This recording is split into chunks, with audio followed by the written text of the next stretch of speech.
I mean, these guys are eating base food. So anyway, go ahead. The meals are about 89 cents now, but for the operation of the mobile kitchen, the meals will go up approximately 61 cents.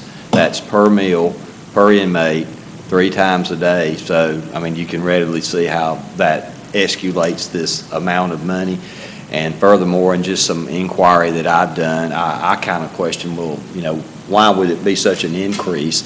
And the best answer they've given me is it's such a volume of paper goods that they have to use in a mobile kitchen. It's not like, you know, they can wash plates. Everything is cooked and wrapped, and every meal is just a high volume of paper products. And so that was what I was told and understood why that 89 cents is increasing to, I think it's like $1.51. I might be a few cents off. I don't have that figure in front of me, but I hope that maybe answers your question more directly. And Madam Mayor, to Councilor Thomas, that's why I was mentioning a part of that 109 to 164,000 includes that increased cost of meal that will come in through the mobile kitchen. Okay. The mobile kitchen has to come out of California. We have found that's not something that's just every state has. So where they're looking at is it's actually got to come out of California, and it takes a lot of coordination and logistics. And then, of course, once it gets here, engineering has to set it up to code.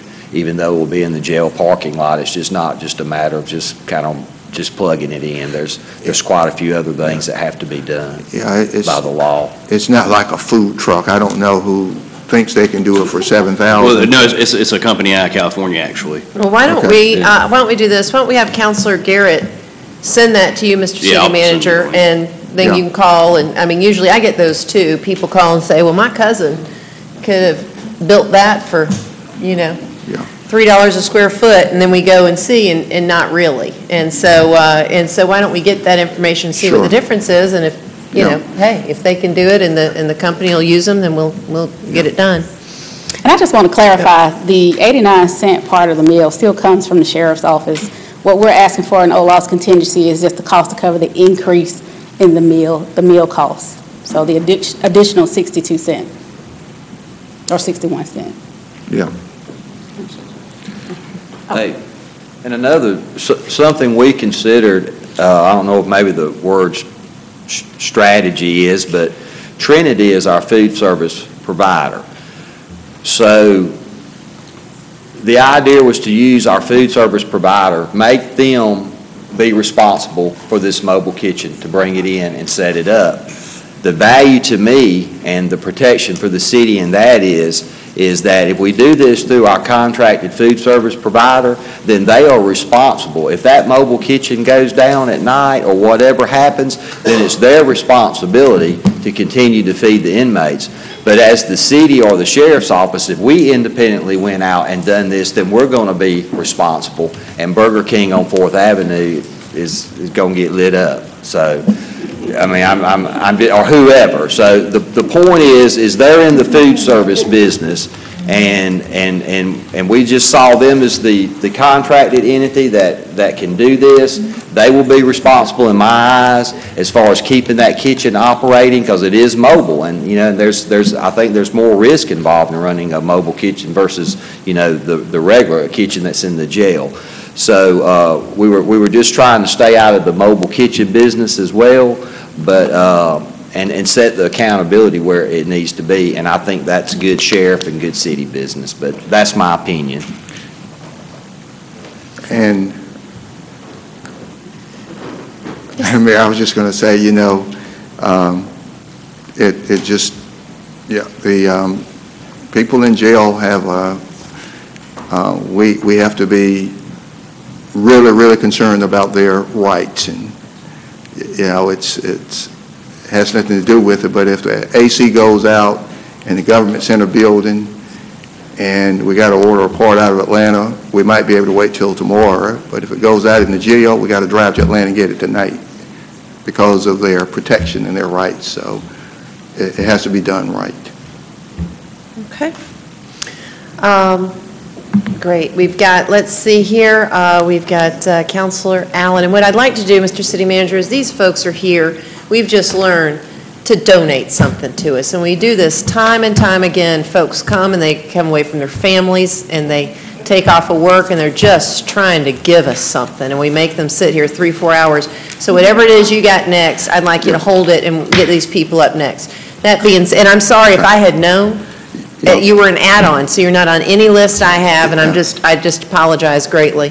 And I'll bring them up now, Mayor. Well, we need to finish. We've got the floor open for a counselor, so and we got a vote and a motion on the table.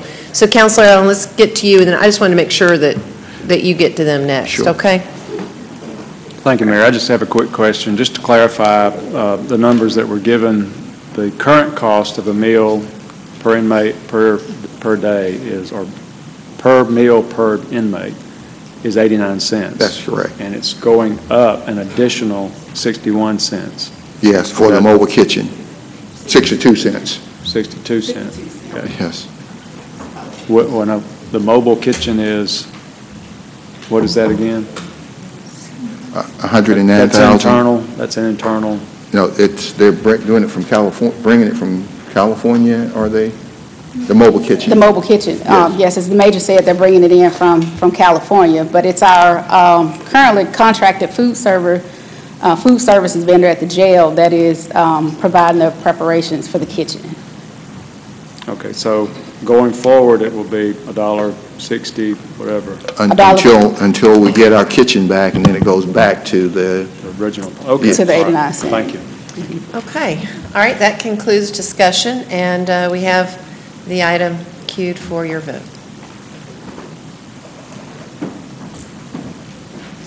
Okay, thank you. And now, Mr. City Manager, we'll turn over to you for the recognition of our guests. And Madam Mayor, let me just say, I do want to apologize to them as well, and that's why I was kind of thrown off at the start of my agenda, because I was trying to find out why they were here. I thought they were on public agenda. So yeah, I I'm thought sorry, so folks. too. But this is through Public Works, a donation for Veterans Memorial Columbarium, and we're asking approval to accept donations of cash for the construction, maintenance, and operations of a Veterans Columbarium, as well as the purchase of urns for indigent veterans. The Cemetery Division has interred roughly 40 indigent veteran ashes in East Porterdale without ceremony, and Public Works has now designated a columbarium to be constructed in Riverdale Cemetery for the cremains and veterans. This columbarium will be constructed with a combination of in-house labor and volunteer labor, as well as some material from Public Works for operational supplies, as well as materials donated for use at the columbarium. And so it's funded through private donations, and we want to thank all of those present here tonight for being here and for their generosity, their benevolence in wanting to do this for our city. So we need to accept it. We'll Yes. need a motion to accept. A motion and a second. All those in favor, please state aye. Aye. Okay, and I want to call forward the gentleman that's the head of this special group. I had the opportunity to meet you, and it's tremendous what you do. They were big helpers in our, when we had the evacuees here and the shelters. Your group, the mission continues. Tell us a little bit about it, and let's see if we can't make it right for having y'all sit here tonight. Well, I'm going to tell my guys, hey, thank you guys for showing up, because what we're trying to do, I noticed that we are add-on in your list. We're not just an add-on, we're an asset. We're an asset to you guys. What you guys don't know is we're newly formed here in Columbus, but we're nationwide. We've been around for a while, and we are all military, Army, Navy, Air Force, Marine. And, you know, we had a mission in the military. We're out now, but the mission still continues because it's going to be here in our backyard. We're here to be an asset to the city of Columbus. Volunteers, that's all we are. And we want, what I want to do is bring in my city impact manager, and I want to introduce him so he can tell you a little more about what we do. Sure. Because he's in charge of the platoons in Atlanta, Jacksonville, and Columbus. Great, thank you. Welcome, sir. Good evening, Mayor Tomlinson, members of the City Council. My name is Stuart Williams. I'm the City Impact Manager with the Mission Continues. We are a national veterans empowerment organization whereby we help veterans who are transitioning out of the military find new missions at home, which is exactly what Hy just talked about. We operate currently in over 35 cities across the country. We have been responding and responsive to many of the natural disasters that you've read about in our country, from Irma to Houston, Texas. Our volunteers who are working with our organization have responded in various ways. And so we really just provide an outlet for our transitioning veterans who are coming out of the military, who have an honor and a duty to serve their country, to fulfill that same duty in their own backyards. As a City Impact Manager, my role is to work with this group of volunteers to help identify ways in which they can partner with the city, with other nonprofits here in the county and in the city, in order for them to have impact. Currently, we also offer a fellowship program where we provide transitioning veterans coming out of the military a 6-month fellowship of their choice, working at a nonprofit of their choice. We pay them a stipend for that 6 months. There is no cost or obligation to the organization or to the city government. In some places, we have fellows working with city government. I'll use the city of Atlanta, for example. We have a number of fellows that currently work with the Office of Sustainability, helping them with tire recycling, developing programs for the city to help beautify the city. So these are various ways in which our veterans are leveraged as assets in the community. So when we put together our fellows along with our service platoons of volunteers, it really leads to significant impact. Here, we currently have fellows working with the Chattahoochee Valley Boys and Girls Clubs, Damascus Way, and a number of organizations that Hy can probably speak to a lot better than I can. But we're very delighted to be launching our Columbus First Platoon, which will be launching in October. And we know that they're going to continue to have the same impact that our veterans are having across the country. I would like to thank the city for giving us this opportunity to provide a very valuable service and need to service veterans with this memorial. We know it's needed. We want to leverage our veterans' skills and assets and abilities to be able to help fulfill that promise to them. So again, thank you on behalf of the Mission Continues for allowing us to be of service to your city. Well, you've certainly exploded onto the scene and made a huge difference. And you're absolutely right. You're not an add-on. It may be an add-on to the agenda in that it was not on when it was printed, but you are most certainly an asset, and we're so very appreciative of you and what you do. And again, I apologize greatly that we didn't pull you up to at least the top of the city manager's agenda, and it's just one of those things that happens sometimes. We'd also like to, I'll ask Eric in my office to get with you, maybe get you here in a proclamation session one time. So I'll have Eric give one of you all a buzz. It looks like Pat's got your contact information, and we'll call you and explain exactly what that is and get you back so we can give you the recognition that you deserve and the opportunity to be heard with before the citizens. So thank you so much. We've got several councilors that would like to speak. We have Councilor Huff. Thank you for your service, all of you. I was watching some of the storm news the other night, excuse me, and they had a couple of veterans speaking, and they were speaking of the fact that after you've been out there taking care of your country for years and years and years, there's a void to fill when you retire and you get out of the military, and that you're looking to serve and to help somewhere. So they talked about the fact that in a given day, you all don't think about it. It's just, what is the mission? What do we need to get done? And we get it done. I enjoyed the nonverbal that you and I were having, because it seems as though you get a lot done in an 8-hour period, let alone a 2-hour period. And you want to kind of move it along. But my everyday career, I'm a funeral director, I'm a mortician. So I appreciate what you're doing. I have been in and out of that facility many times, and there are a lot of veterans there as we speak. And we at my particular business have looked over that over the years, and we've tried to do things for veterans, because veterans sometimes have a real good life for a period of years. And if they live too long, sometimes in their senior years, no family, no one to look after them. and it's necessary to make sure that they get burial that's befitting to the service that they render to their country.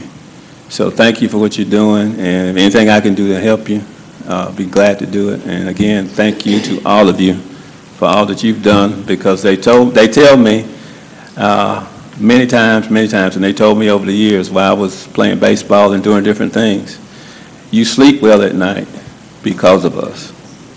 You know not what goes on while you are a student in college, or you're on baseball field, you're just having dinner. You have no idea what we're up against trying to keep the country safe. So thank you again. We will talk about how you can help us later. All right. We've got Councilor Woodson. Well, I personally want to say thank you. I wish you guys were around when I got out. I can tell you that a soldier, when they serve and they get out, it's a very challenging move. It's very emotional, very stressful, and people do not understand.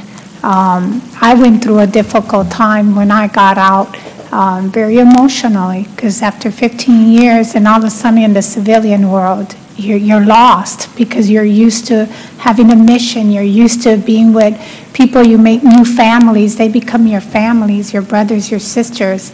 And it's very, very difficult when you transition. So I know the military has done some things, but I'm very impressed. I didn't know that you existed.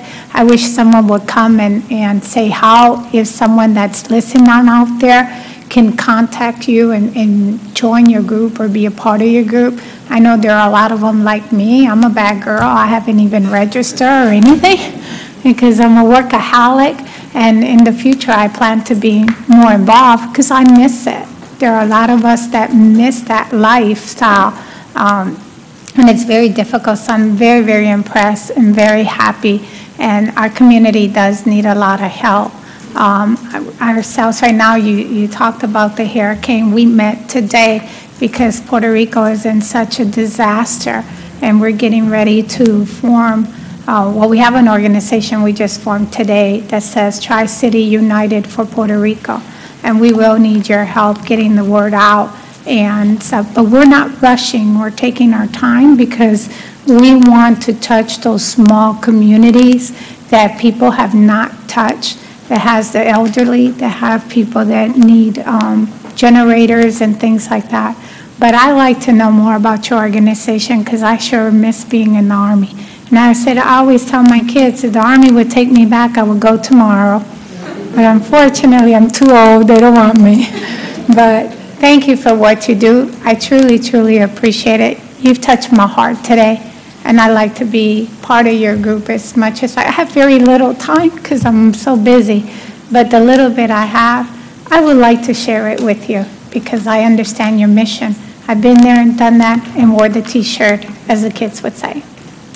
Thank you. Guess what? I have a T-shirt for each one of you guys. Want to come back in October? Yeah, what was the date? I was going to say, what's the date for October? Thank you for reminding me.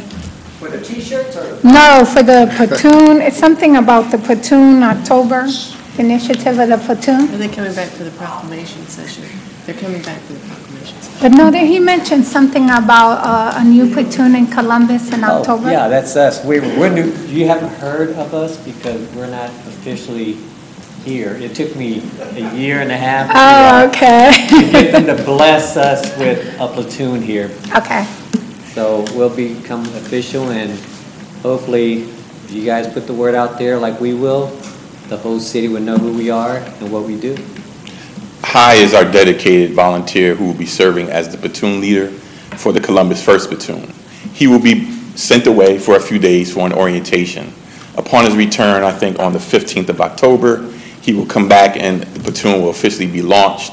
And at that point, they will have a number of projects that will be lined up for citizens, veterans to get involved with. The great thing about our organization is that you do not have to be a veteran to be a member of our service platoon. We work hand in hand with our residents, with our communities, that we're in this together. It's not just about veterans coming together, it's about communities coming together and how our veterans are leveraged as assets on behalf of that community. So there'll be many more opportunities and experiences for members of the council and others in this community to get involved with the Mission Continues. You can visit our website at www.themissioncontinues.org. You will notice that we are a national organization, and Columbus First Platoon will eventually be listed after October 15th. Did you say .org? .org, yes, ma'am. All right. Well, again, we're Thank so you. glad to have you with us, and thanks for all you do for our community. We are going to call you back for the proclamation session. I'll have somebody get with you, and we're going to get you to the very top of that agenda, as close as we can possibly get you to the top.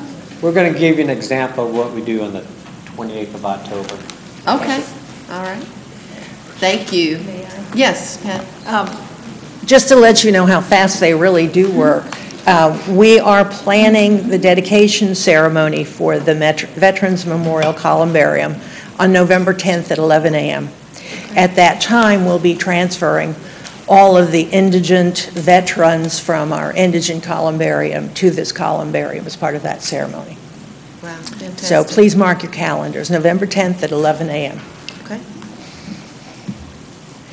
Thank you, Pat, very much. All right. Let's see here, back to the city manager then.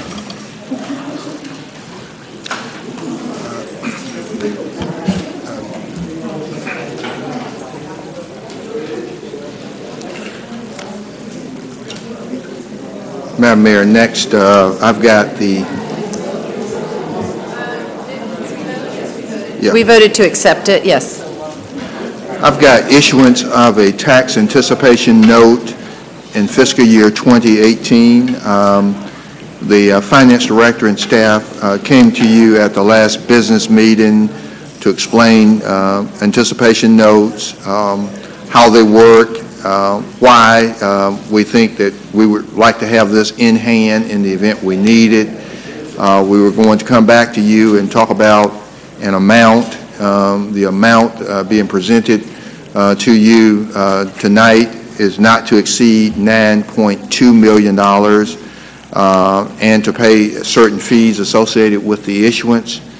And of course, we know, as we talked about at the last meeting, why and what it is, and we'll answer any additional questions that you have at this time, but it's all about having the necessary cash flow that we will need to see us through the December 1st date that we know for sure that we'll get collections, and hopefully people will start to pay now that they've heard from the tax assessor tonight and the tax commissioner, and the buildings will go out as she indicated tomorrow. But we're asking you to approve tax anticipation note solicitation of bids not to exceed $9.2 million.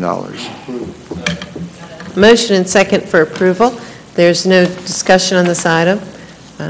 You may record your votes.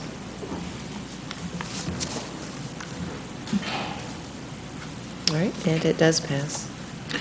Okay, I've got purchases, and first is declaration of surplus ambulances and fire trucks and donation of the surplus vehicles. And we've got 4 fire trucks, 3 ambulances, and we are asking that they be donated to the listed volunteer fire departments: Oakland, Lumpkin, Marion, Tazewell in Georgia. These are volunteer fire departments. Got a motion and second for approval. Is there any discussion on this item? Seeing none, the item is queued for voting. And it passes. We're asking that council declare equipment. We've got a list of what we consider surplus equipment, asking you to declare it surplus, and approval requested to move forward with the auction. The auctioneer that we use is Evans Auctioneer in Inc., and we've used them over the last number of years. Got a motion and second for approval. Is there any discussion? Seeing none? A second. You may vote. And it passes. The next item is just to correct and amend the resolution for surplus vehicle. They inadvertently put the wrong vehicle number on the resolution, and we're asking to correct that. Got a motion and second for approval. You may record your votes electronically.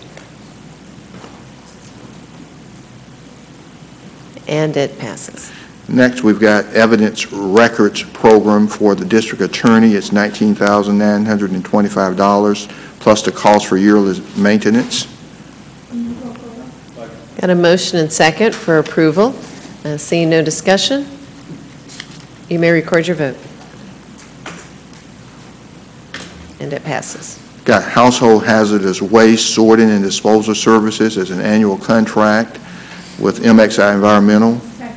Motion and second for approval. You may record your votes.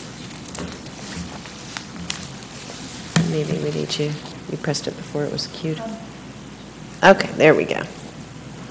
And it passes. Got ArcGIS software license and maintenance. It's $43,365.75. Asking council's approval. Got a motion and second for approval. There is no discussion, and the item's queued for voting. And it passes. Got annual maintenance renewal for Cisco switches. It's $39,710.89. It's CPAC Technology Solutions. Got a motion and second for approval. There's no discussion, and you may record your votes. Let's see, we're missing somebody. I know, it's not you this time. Let's see, Mayor Pro Tem. Okay, we got it. We've got SIP implementation services, $29,000 to provide implementation services for the new SIP VoIP telephone solution.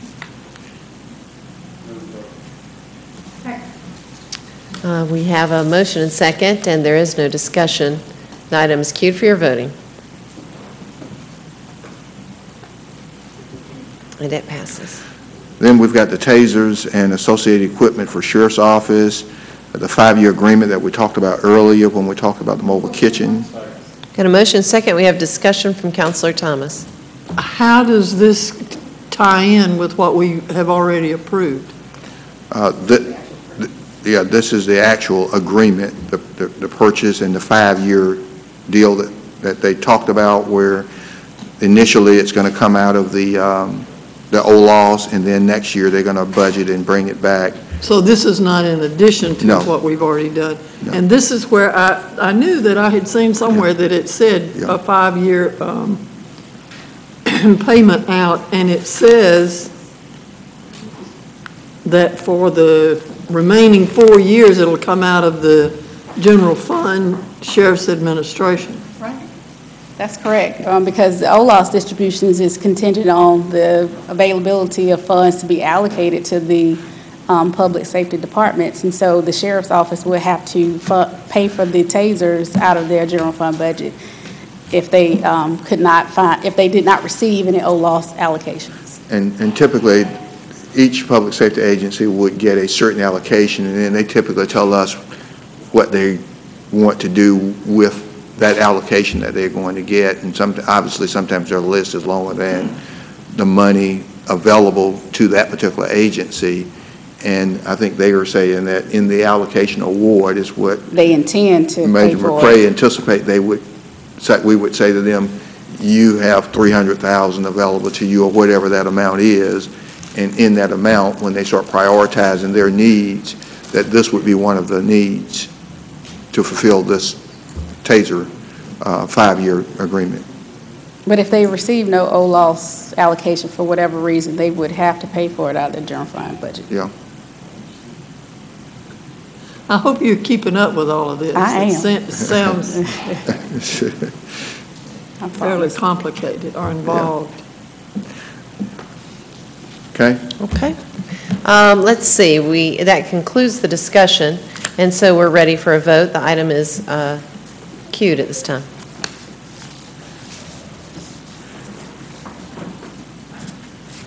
And Councilor Thomas, I can assure you, she will keep up with it. She will. Yes.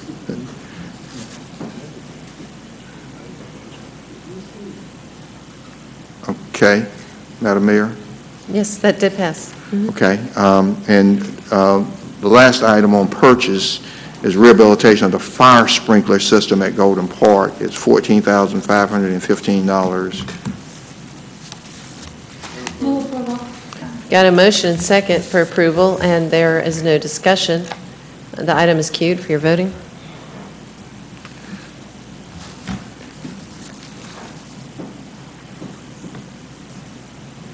And it does pass. And there was an emergency purchase back on Wednesday, September 13th, that we noted in your packet for the tax commissioner for bulk mail-in services for property tax bills. Just want to mention that to you. And then we did have an add-on. One we've already handled with the veterans, and the second add-on is a request to accept approximately $23,000 from fiscal year 2017 and $50,000 for fiscal year 2018 in support of the Martin Luther King commemorative event, and to expend monies to cover the expenses of the event approved by the commission and the mayor, but in no event in excess of amounts received in donation will be spent. Okay. Got a motion and second for approval. There is no discussion at this time, and the item Madam Mayor, it's is... an add-on, so. Uh-oh. Can you clear that one? It's an add-on, so it's not on the agenda. Ah, okay, we'll take an oral vote. All those in favor, please state aye. Any opposed? Okay.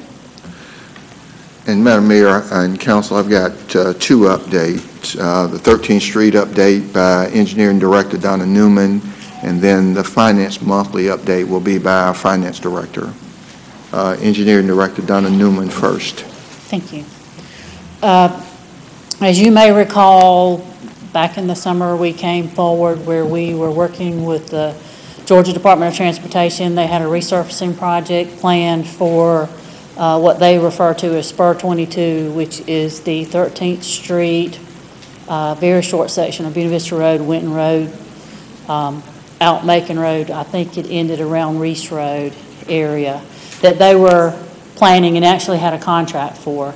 And then we were working with them on what 13th Street might look like when they came back to restrike. That contract has since been suspended and delayed till possibly next spring. We don't have a firm date yet. So I know there was a lot of discussion at council and in the community about 13th Street, and we never came back before you asking for anything. So we just wanted you to know that that has been suspended at this point in time. We may come back in the future once we get a contract date. I think they're trying to tie it in where there's a couple of problems that they had with the contract. One is they didn't have a contractor to raise and lower the valve covers and manholes, and Waterworks was not available to do that, and they wanted to time the project in conjunction with the Winton Streetscapes, which is getting ready to get started. And then we had a drainage project in the same general area that we wanted to complete before they resurfaced as well. So that was all reasons behind suspending the contract for now and looking at it again in the spring in their new fiscal year.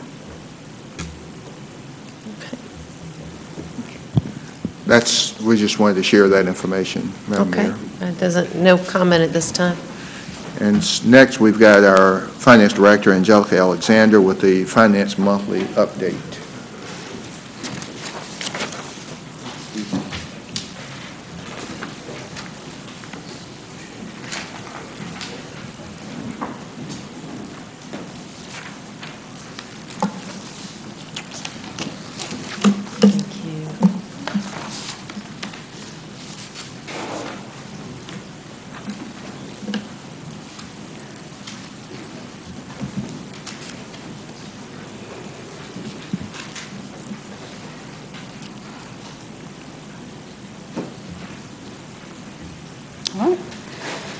Well, hello again. What we have here tonight is the unaudited monthly financial update for FY18 through August of 2017. Just starting out on the right side of the snapshot that you have before you for the general fund. When comparing August of 2017 to August 2016, the general fund appears to be down 10.93%. Of course, we know with the issues that we've had with our property tax system, property taxes does play a significant part in that. I know Council, particularly Councilor Henderson, has asked about the impact of the digest that we just received last week from the Tax Commissioner's Office. We have some questions about the digest that we are requesting from the Tax Commissioner's Office. They did respond to us late this afternoon. We haven't had time to go through that response to complete our analysis, but as soon as we do, we'll bring a report back to Council as far as the impact of the digest and the TADs in particular. So there's also in the general fund some timing differences. As you know, during the months of July, August, and September, we are heavily involved in our annual audit. There are a ton of accruals that we're processing back to the prior fiscal year. Some of the disturbances that you see or the deficiencies that you see is due to the timing of those accruals. One in particular in the general fund is our cost allocation services. We usually record that revenue at the beginning of the quarter. That was not actually recorded until this month, which is September, so it's not reflected in these numbers. Had it been reflected, though, in these numbers and recorded at the beginning of the quarter, general fund would only be down about 1.4% as opposed to the 10.93 that you see. So I just wanted to make mention of that because it's pretty significant. The other local option sales tax fund is up 9.3%. I would say that is more than likely a one-time occurrence. As you know, the state of Georgia, we forego the sales tax holiday this year in August. I would attribute that increase to the state foregoing the sales tax holiday. So it may be slightly different next year if the state of Georgia decides to have that sales tax holiday again in August for back-to-school shopping. The sewer stormwater fund is down 44.25%. It is a fund that is supported by sales tax, property tax revenue, and so that's why that deficit is so dramatic, as well as the paving fund, which is down 80.03%. Medical center fund, it's solely funded with property tax revenue. We haven't recorded any to date.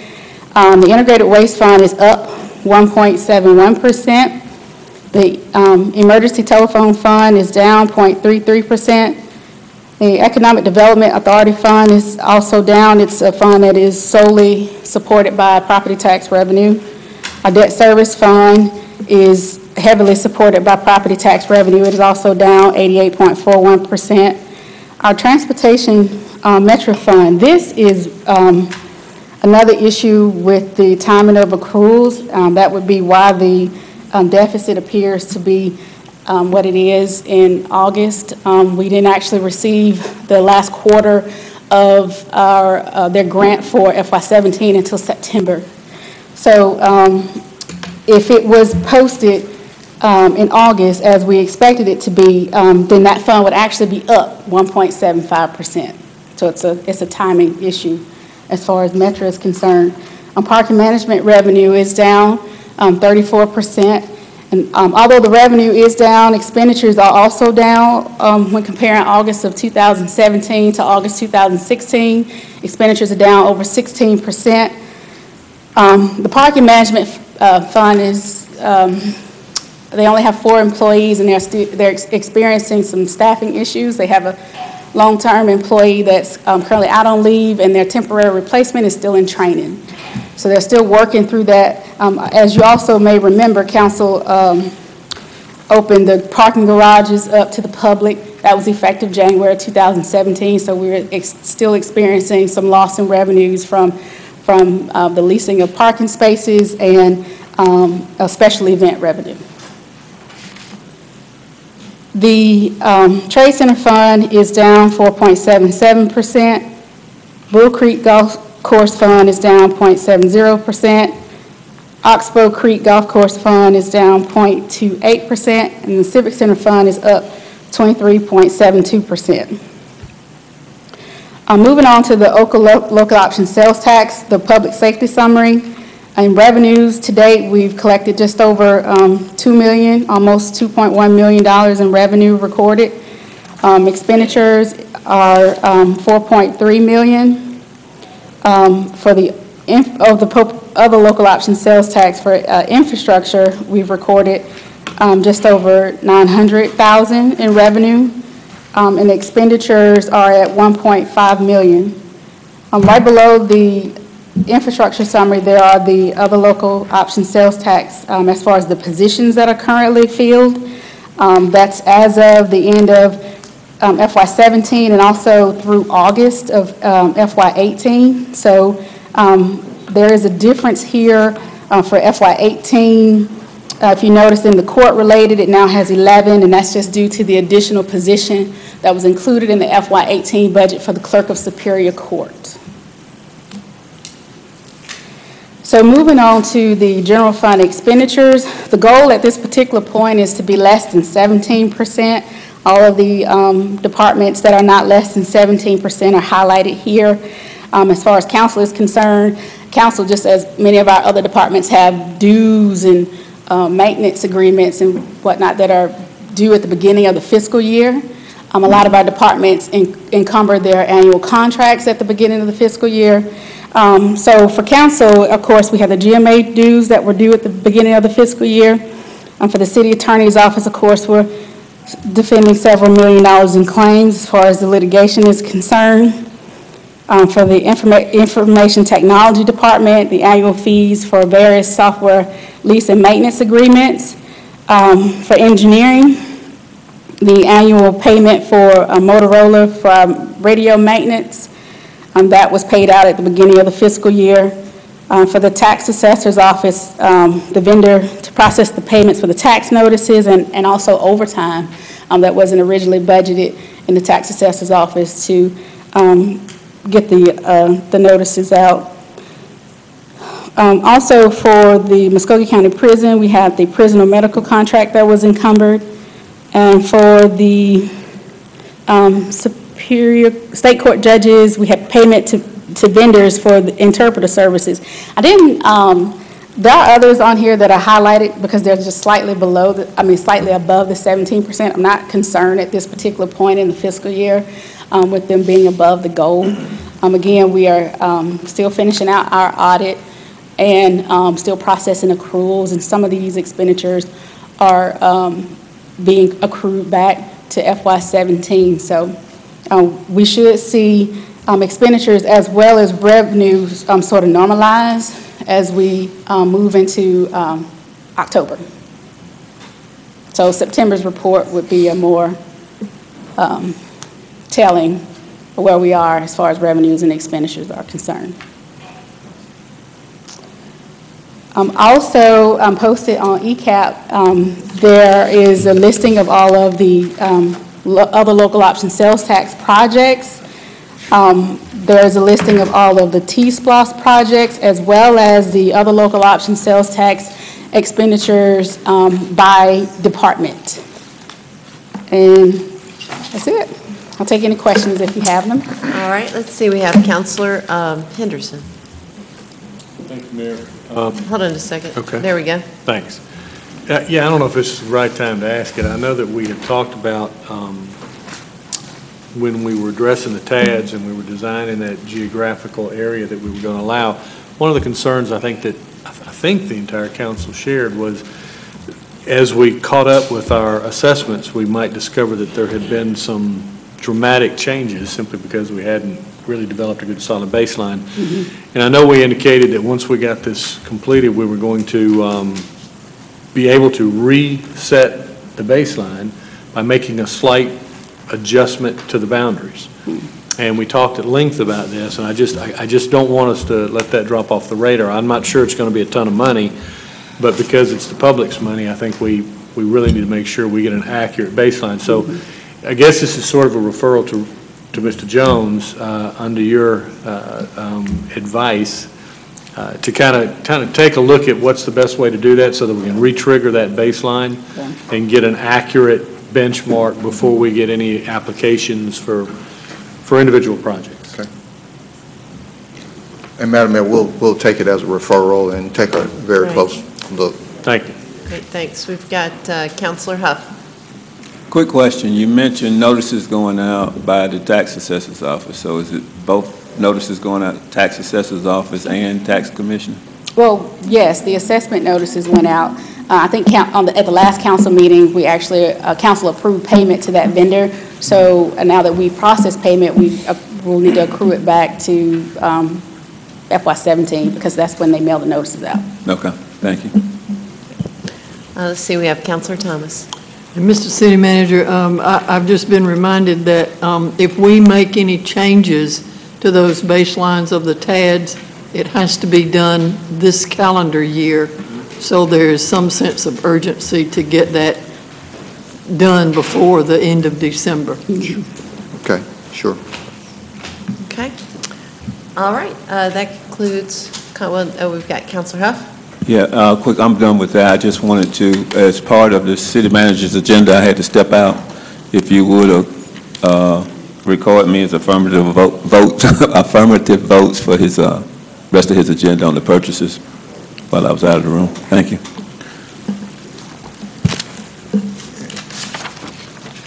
And Madam Mayor, if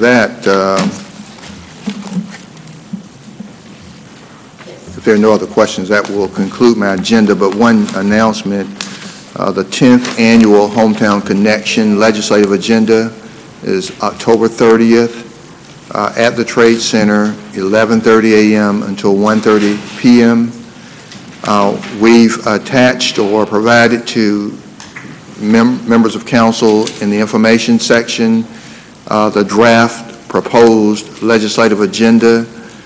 We've got 8 items listed, and we've also attached the 2017 agenda that went forward, and many of those things on the 2017 legislative agenda that have been carried over year after year after year after year.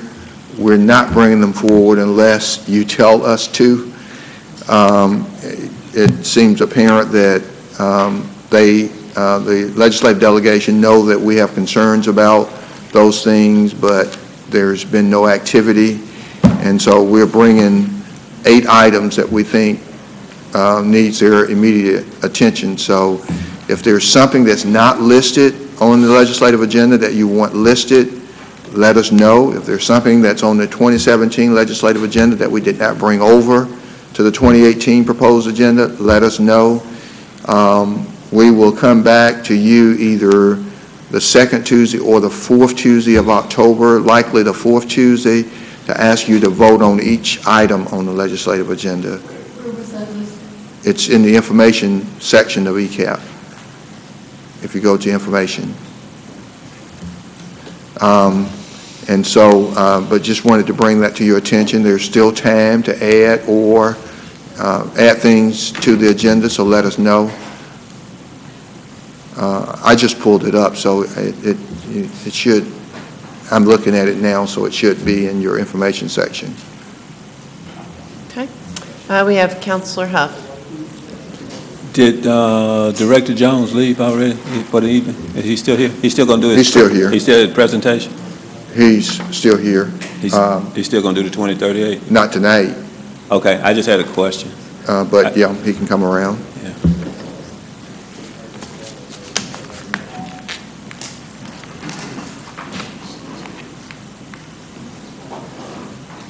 Director Jones, thank you for being here for a long, long time tonight. I just wanted you to bail me out. I had a constituent to call me on my way into council meeting in reference to the Follow Me Trail project, and he frequents that area from, I guess, every other day or so. and he was concerned that he had not seen any construction, anything going on in the last couple of weeks, and I just wanted you to update the public. Council Huff, there is work ongoing. What the holdup right now, if there is such a thing, is unfortunately AT&T found one of their lines out there when they started construction on one side. AT&T, we thought we had already cleared all the utilities out of there when we got started, but unfortunately that was not the case. AT&T has got to relocate that line before we can get on that particular side and continue the work itself. That's not to say the work's not going to, they can still work on the other side and continue to do so. The urgency here is because of the fact that the bridge that will go across, it'll span across Victory, has been ordered. It's being manufactured right now. It is all in one piece, so they're going to come in and just drop that section in across Victory Drive. I have already told folks that I am going to sell tickets for this because if you have never seen them come in and just drop a bridge in all at one time and fasten it to the columns, you're missing a treat. Because it just fascinates me how they can be so exact in that science about doing that. But they are working. Okay. And we are still under the understanding there that they could be through with that, the bridge in place by late October, middle of November, at the very latest right now is what I'm looking for. So we're anticipating getting that project completed in the very near future. Okay, thank you. And let me know because I do want to be there. Yes, sir. Okay, thank you. Okay. All right, I think you said, Mr. City Manager, that was all for you? That's all I have. Okay, and we'll turn it over to the Deputy Clerk of Council. Madam Mayor, members of council, on the clerk's agenda, items 1 through 10 are for information. Number 1 being a memo from Clerk of Council Washington on the Hospital Authority and their 3 upcoming term expirations. Number 2 is a bio sketch for Joy Humphrey. She is the Paws Columbus nominee, and she's listed later on the agenda for approval. Number 3 and 6 are actually together. That's Christy Ludy. Her bio sketch, she's the Department of Public Health nominee for the Animal Control Advisory Board. Items 7 through 10 are various street closures. Item 11 is a resolution excusing Councilor Huff. Got a motion and second for approval. All those in favor, please state aye. Number 12 being minutes. Got a motion and second that the minutes be received. And that is the minutes of the Board of Tax Assessors, the Columbus Golf Course Authority, the Hospital Authority of Columbus, and the Land Bank Authority. All those in favor, please state aye. On the Animal Control Advisory Board, Christy Ludy is up for confirmation. Okay, we got a motion second. We have Councilor Garrett. I was just doing an add-on resolution to excuse Councilor Davis from today's meeting. Oh, okay. If you mark that down since I got a, and Councilor Barnes. Okay. Since we're, got this on, we'll, okay, this is a motion and second for Christy Ludy. All those in favor, please state aye. Humphreys. Oh, was it double? Okay, and yes, Ms. Humphreys, thank you. Okay, back to Councilor Garrett's motion.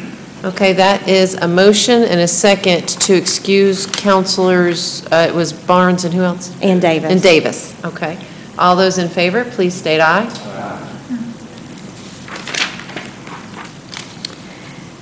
On the Building Authority, we still need someone for Kel Jackson's position. He resigned quite some time ago. On the Civic Center Advisory Board, we need a nominee for District 7. Columbus Aquatics Commission, we need a nominee for the seat of Kara Ibrahim. Barbara Cummings is interested, if someone would like to nominate her. Thank you, Councilor Allen. We'll bring this back for confirmation. You have a bio? I do, and I'll get it to you. On Community Development Advisory Councilor, Councilor Garrett, that issue, the last meeting, that was my fault, I apologize. But Mr. McPherson has been nominated for District 7's seat. And is that for confirmation? Got a motion second for confirmation. All those in favor, please state aye. Thank you. Yes, ma'am. The Comprehensive Plan Stakeholders Committee, we have I believe it's 5 positions that we need filled and nominees for the city manager. We have 1 for each district, and Counselor Thomas has submitted her nominee and can be up for confirmation. Thank you. Okay, we've got a motion and second to approve Counselor Thomas's nominations with an S? Each district gets 1. Oh, I'm sorry. Yes. Okay. All right, thank you. All those in favor, please state aye. For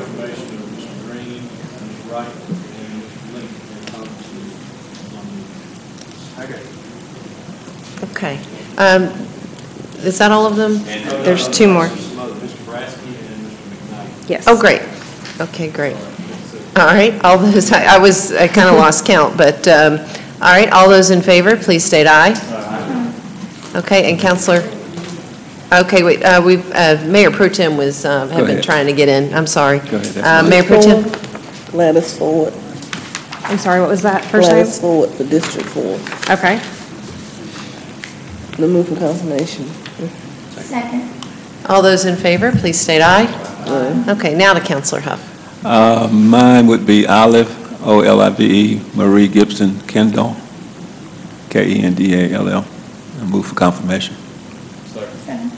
Okay, we've got a motion second for confirmation. All those in favor, please state aye. Aye. And we have Counselor Garrett. Trip Wade for my District 8 slot, and move for confirmation. Okay, we've got a motion second for confirmation. All those in favor, please state aye. Aye.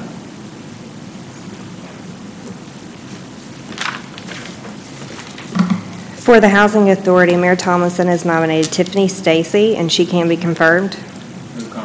Second. We've got a motion second for confirmation. All those in favor, please state aye. Keep Columbus Beautiful Commission, we still need representatives for District 2 and District 7, and KCBC is also working on these. For the Public Safety Advisory Commission, we need nominees for District 8 and 10. Okay, thank you. For the Recreation Advisory Board, District 2 needs a nominee. The Youth Advisory Council, we still need nominees for Districts 2, 3, and 5. Okay, we have Counselor Huff. Yes, sir. District 3 would be Jamila, Jameelah, Watson, Watson, Baker Middle School.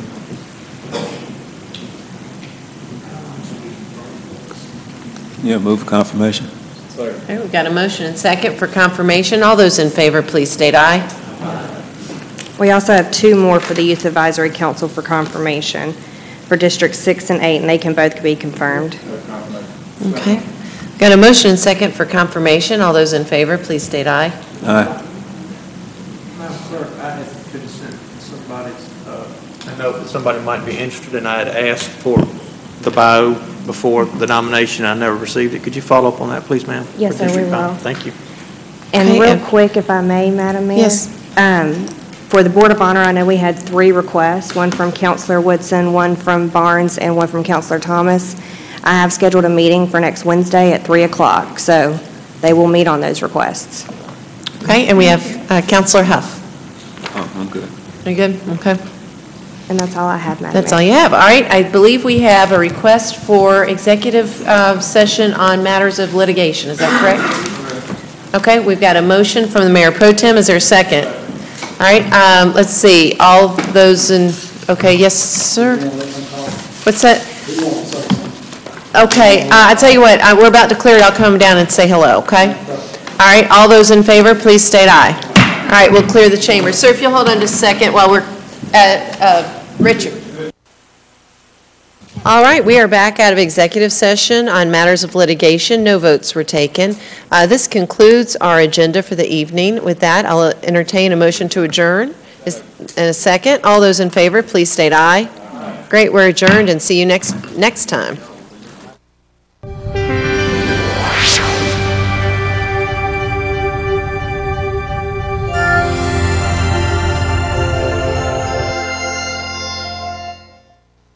providing information covering events, activities, and news from Columbus Consolidated Government. You're watching CCG TV News Watch. Hello everyone, and thank you for joining us on this edition of CCG TV News Watch.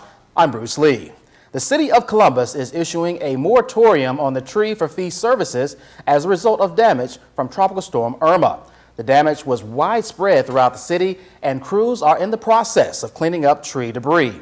Citizens will have the opportunity to place trees out on the curb without charge through Friday, October 13, 2017, which is 30 days from the day of the storm.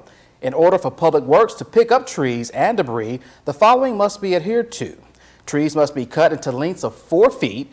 Trees also must be placed at the curbside for collection and not next to fences, mailboxes, water meters, electrical boxes, or under service lines if at all possible. We ask for your patience as we work to clean up storm debris throughout the city. And for more information, contact Deputy City Manager Lisa Goodwin in the City Manager's office at 706-653-4029. Thanks for joining us on this edition of CCG TV News Watch. And until next time, have a good day.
Do you recognize me? Of course you do. I'm Shaquille O'Neal, and you're watching CCG TV in Columbus, Georgia. I love this channel, and I love you.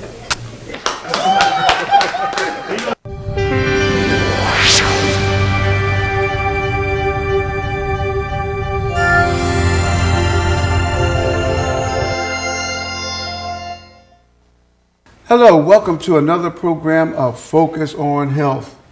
And Mike always wants me to do a teaser. You know why that is? So that you'll keep looking at the TV, so you won't go anywhere after the commercial. But I'm going to give you a hint. My next guest, I haven't had him on for a while. Took him to church, and he gave such a good talk, the church has been wanting him to come back. So you'll see who that is at the end of this commercial. Did you know the Chattahoochee River provides 100% of the daily water used by everyone who lives in Columbus, Phoenix City, and Fort Benning? Many of the pollutants originating from our homes, neighborhoods, parking lots, cars, and construction sites are carried to the Chattahoochee River by stormwater runoff. Since the statewide Rivers Alive watershed cleanup and educational project began, our local Help the Hooch cleanup project has had more volunteers and collected more trash than any other project in the state of Georgia. Now that's something we could be proud of.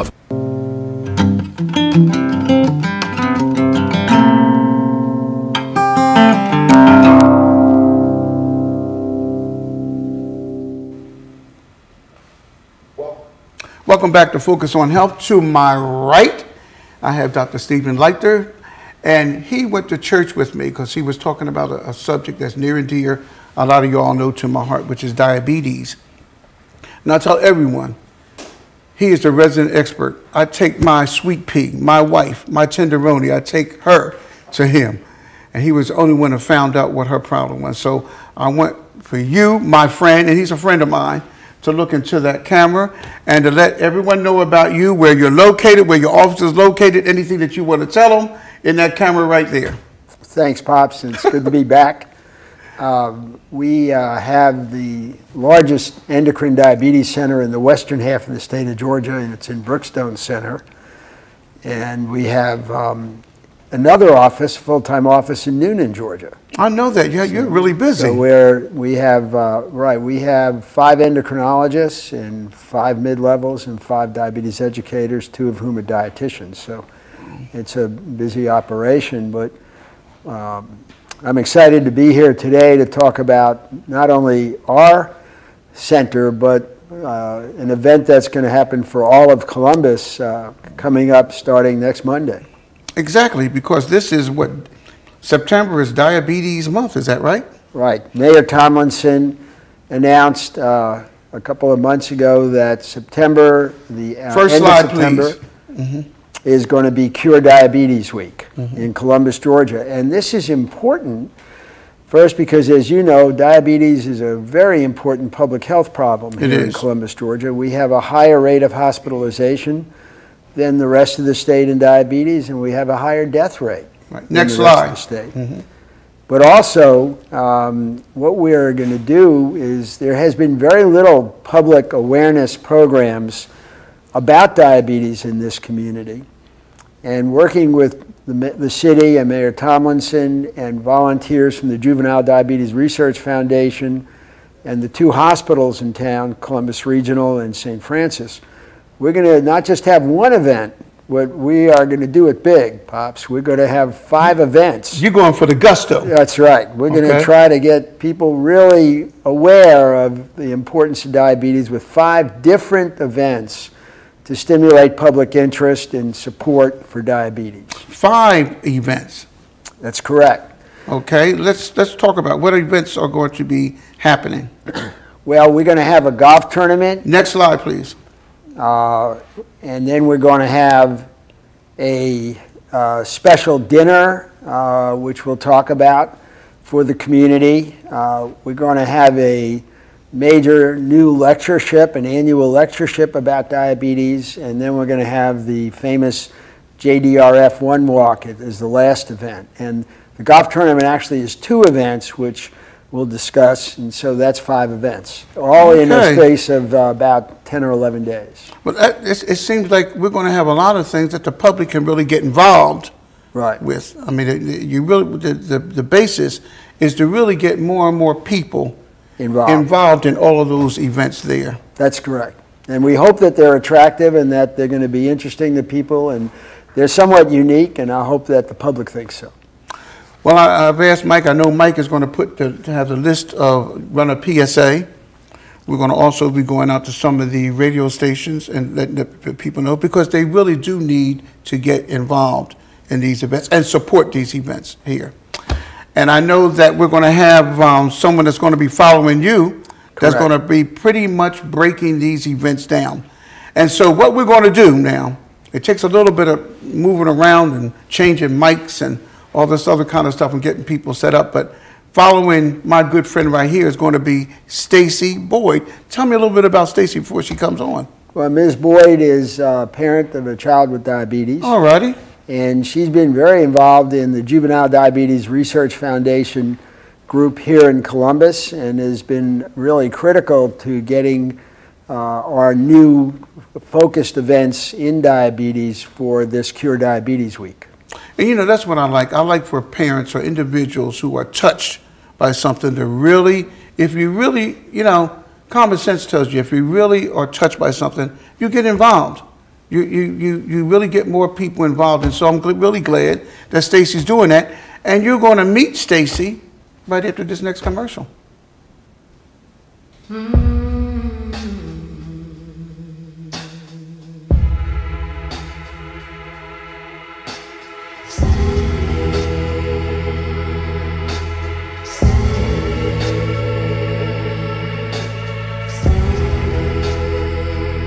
Hope is more powerful than any disaster. Help victims of the recent hurricanes and thousands of other disasters across the country each year. Call 1-800-RED-CROSS or visit redcross.org. Did you know the Chattahoochee River provides 100% of the daily water used by everyone who lives in Columbus, Phoenix City, and Fort Benning? Many of the pollutants originating from our homes, neighborhoods, parking lots, cars, and construction sites are carried to the Chattahoochee River by stormwater runoff. Since the statewide Rivers Alive watershed cleanup and educational project began, our local Help the Hooch cleanup project has had more volunteers and collected more trash than any other project in the state of Georgia. Now that's something we could be proud of. Welcome back to Focus on Health, and I told you we were going to do quick change things, and I have a lovely young lady sitting to my right, Miss Stacy Boyd. And Stacy, would you look in that camera, and would you just tell everybody everything about you? Sure. My name is Stacy Boyd. I'm a volunteer with JDRF, the Georgia chapter, and I got involved with JDRF because my son Ed, who is now 15, was diagnosed with type 1 diabetes when he was 9 years old. He was in the 3rd grade. It was actually the end of 3rd grade. And we went to Dr. Leichner's office and just, you know, devastated and upset and, you know, not knowing what to do. And he just set us straight and has, you know, just been a big support to us and our family, and told us about the JDRF One Walk and how to get involved. And from there, the rest is history.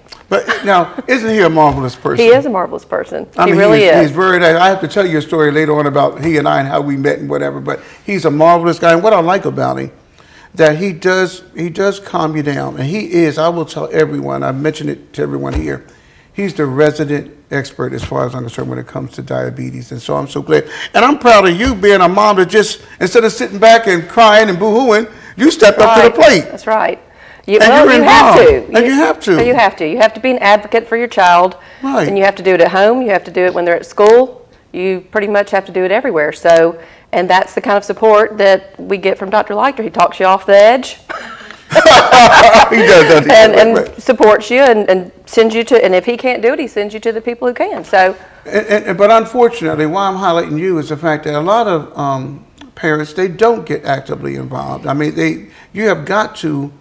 Healthcare providers can only do but so much when it comes to getting the word out, when it comes to letting people know about getting involved in all these events that you're going to speak about.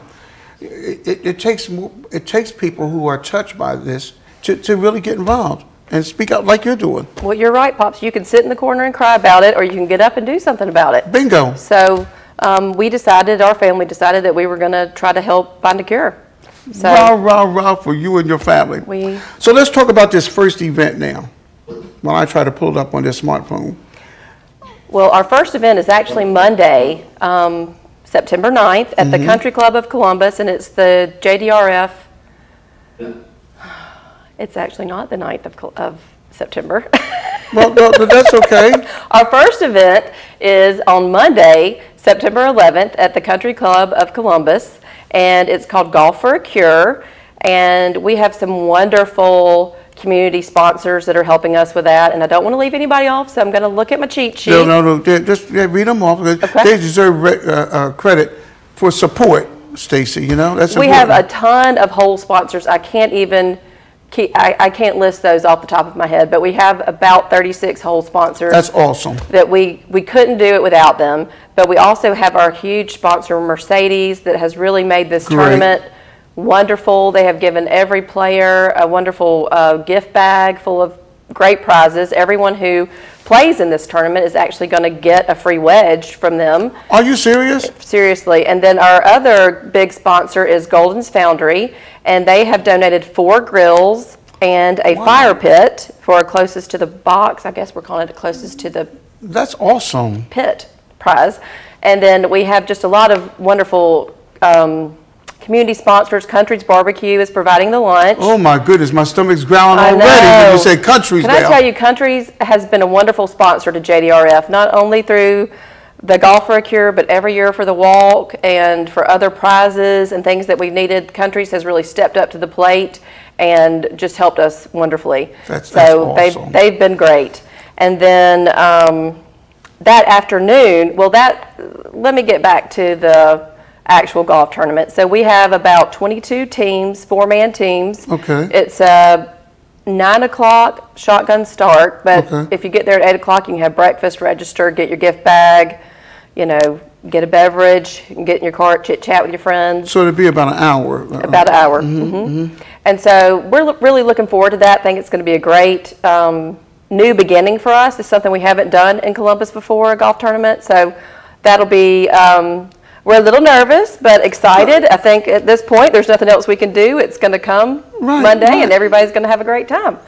That afternoon, we have a free event. The golf tournament is not a free event, but that afternoon, we have a drive chip putt for the youth. I think next slide. I think that's the little next slide that we might have on this thing here. Drive chip. That's right. It's for middle and high school golfers at 4:30, also at the Country Club of Columbus. And we've had some wonderful sponsors also for that. The game has provided hats, and Launch has sponsored this event because it is free for the participants. And we just have some wonderful goodie bags full of things that just the community has really come out and just showered us with things to give. This community is awesome when it comes. Now let me ask you a question. You say they're giving prizes out, right? Right. Does anybody need a caddy? Can I? Absolutely. Talking about prizes? Okay. Hey, look, when it comes to prizes, the bar, look, there ain't no shame in my game, man. I'll come and carry a golf club. I'll caddy. That's right. I'm working the beverage station, so come see me there. There we go. There we go. Well, this is really good. And so, repeat when this is going to be again, when the golf thing is going to be. Okay, these are going to be Monday, September 11th at the Country Club of Columbus, starting at 8 o'clock, and then 9:30 shotgun start. Okay. The drive chip putt will be the same day, Monday, September 11th. Okay. And it starts at 4:30. All righty. Okay, so now that's one event. That is one event. What's another event that you got to let everybody know about? Okay. The next event is September the 26th. That's a Tuesday at the River Mill Center. And we have the wonderful, amazing, talented chef Jamie Keating, who has graciously offered to cook a gourmet meal, but a healthy meal, and do a demonstration teaching people there how to cook healthy for your family. Very, very, very. It is very important. Important. I know that that's something that you had to learn. That's right. I mean, I think everybody could use education in that. Sure. You might think you're cooking healthy, but and you then, just don't know. Everybody can use a refresher. Right. And Jamie has offered to do the cooking. He's offering his River Mill Center, and he's also taking the reservations. He's handling everything, and then he's going to donate a percentage of that back to JDRF at the end. That is awfully nice of Isn't him. that wonderful? I mean, Jamie's also a family man. He has 4 children himself and is just a big, just a big supporter of our community. And we just are so grateful to have him on our side. And you mentioned something that I do love. My wife and I, we came back, our last duty station was on Fort Lewis, Washington. Fantastic place, fantastic people. What drew us back to Columbus was that Columbus is full of just a lot of earthy, real good, down to the earth, earthy people that give of themselves. When they see a need and they know it, they gravitate, like Jamie. That's right. I mean, I think that's awesome. Jamie has been wonderful to us, and we also have some sponsors, St. Francis. Please, because I want you to pump up. We've got to thank our sponsors. We wouldn't be able to do it without them. Stacey, I want you to pump up the sponsors, because even though they don't want it, it's not. Right. But it does 2 things. It does show appreciation, and then you know what else it does? It might stimulate someone that's watching this show and say, "Well, you want to do something? I could do something." Right. So please name them. St. Francis is a huge sponsor, and they've always been a great sponsor to us. And then also the W.C. Bradley Company. We're just so thankful for all of their help and support and just getting the word out. And just, I think on the slide it tells you how to go online and you can reserve a spot and then call the River Mill. And this event is not free. This event is $60 per person. Let me see if we can get that slide up. I think that's it right there. I can't tell with my glasses, but that looks like that's it. That's it. Bruce is doing a great job. Okay, so this event is $60, and you can call 706-327-9300 or email events@jkculinary.com. And we would love to see you there. We'd love for you to bring your friends, bring your family. It's kid friendly, so kids are welcome. It better be kids friendly. It's definitely kid friendly. You're definitely kid friendly. And we would just love to see everybody there. We'd love to have the support. Our kids would love to see the community come out and support them. And again, so grateful for Jamie Keating and all of his help. Yes. Hey for Jamie. Thank you, Jamie. Okay, so we have other things too. Do you have, I know you're giving, these are the 2 events that you're going to speak about. That's right. And just do me a recap and just look right in that camera and just do a recap of the dates and times in that camera right there. Okay. So our viewing audience will know. Great. Okay, the first event we have is Monday, September 11th. That's the Golf for a Cure. It's an 8 o'clock registration, 9:30 shotgun start at the Country Club of Columbus. That's a Mercedes-sponsored golf tournament, and if anybody's ever played in one, you know that the big prize for that is that 2 players win a trip to Torrey Pines out in California. Ooh. If you qualify at Torrey Pines, then you also get a trip to Augusta National, which, as we all know, is a coveted prize. That's awesome. Yes, and so. And they just have some wonderful other prizes. So that's our Monday event. And then that afternoon at 4:30, also September 11th, we will have a drive chip putt, which is for high school, middle school golfers. And they will be at the Country Club of Columbus also. And then our wonderful sponsors, Launch and The Game, have provided them with a bunch of goodies for their bags. And hopefully just a great time. That is awesome. Now what? Now and then the next there we go. 2 weeks after that, Tuesday, September 26th, we have a gourmet dinner, a gourmet healthy dinner at the River Mill, hosted by Chef Jamie Keating, and we have our wonderful sponsors W.C. Bradley and St. Francis that have helped us with that, and that is by reservation and $60. Let me just tell you something, Stacey. That's awesome. I'm excited about these events. It is excited. I hope we see you there. But look now, I want you to put a word in for me that say Pop Barnes knows how to caddy. That's right. I'll do that. I want me a present. I'll do that. Thank you. We're going to take a break right now. We have another special guest that's going to come and talk about some other activities during this fantastic Diabetes Month. See you on the other end of this commercial. I am a teenager. I am online. I enjoy sharing thoughts, music, videos, ideas, information. I will not be a victim to threats, to stalking, to soliciting, to predators. I will be responsible. I will be careful. I will be honest. I will be smarter. I will get my parents involved. I will protect myself. I will be safe. I am a teenager, and I will not be bullied.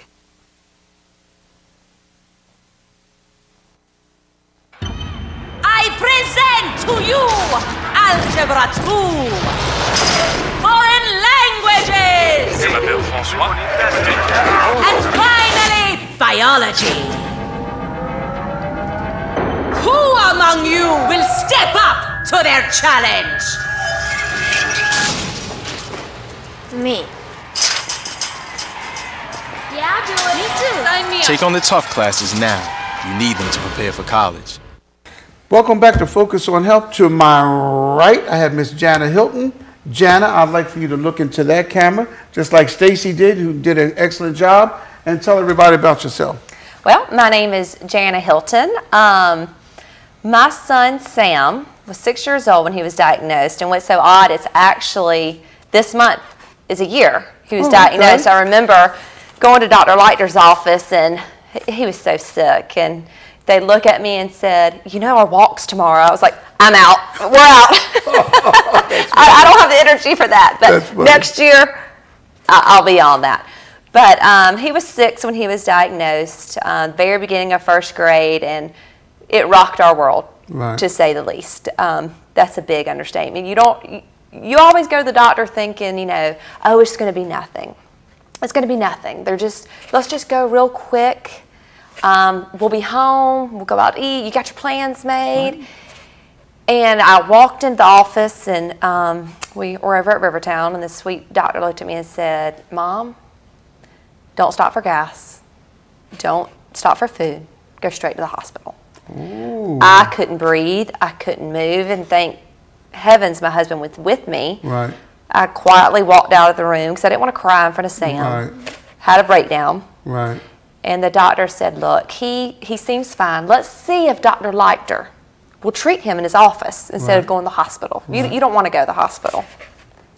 And they said he's never done that before, but he agreed to see Sam. I think it was so early in the morning. And he stayed there all day and took care of Sam. He's an awesome person. Yes, he is.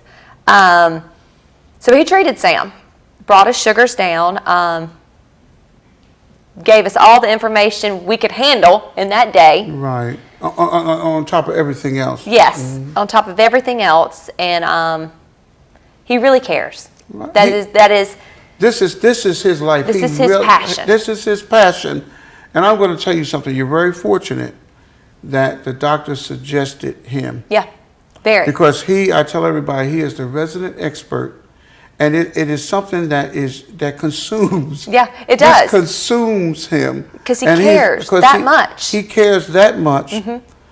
And I didn't say it before, but I'd like to have you and Stacy on, because hearing firsthand from individuals who will get something, it's good for our viewing audience to know that. Yeah. And both you and Stacy were caught completely unaware. Oh. Didn't know anything about the symptoms, didn't know why, didn't know nothing. No clue. And therefore, and even you telling me. No clue. Now, and I'm a nurse, and I've been in with people, but just looking at your face and hearing, you can gut-wise feel what you were going through. That's right. And the thing is, a lot of people do choose to go to Atlanta, and that's their choice. And I understand that choice. You have to do what's right for your family. But for us, I feel totally confident in Dr. Leichter. Oh, sure. He has he is open to us any time of day. He's been there for us over the silliest things. No, but he's and we don't have the time on this show to tell you, but I've told you off camera about how he was in Las Vegas, and I was a nurse, and he said he'd be there the next morning, and I was taking care of his patient, and I just figured he's not going to be this. He was there. He was there. He was there before my shift ended. That's right. And so you're right. You're fortunate enough, you and Stacy both, and I can tell why y'all are excited about this.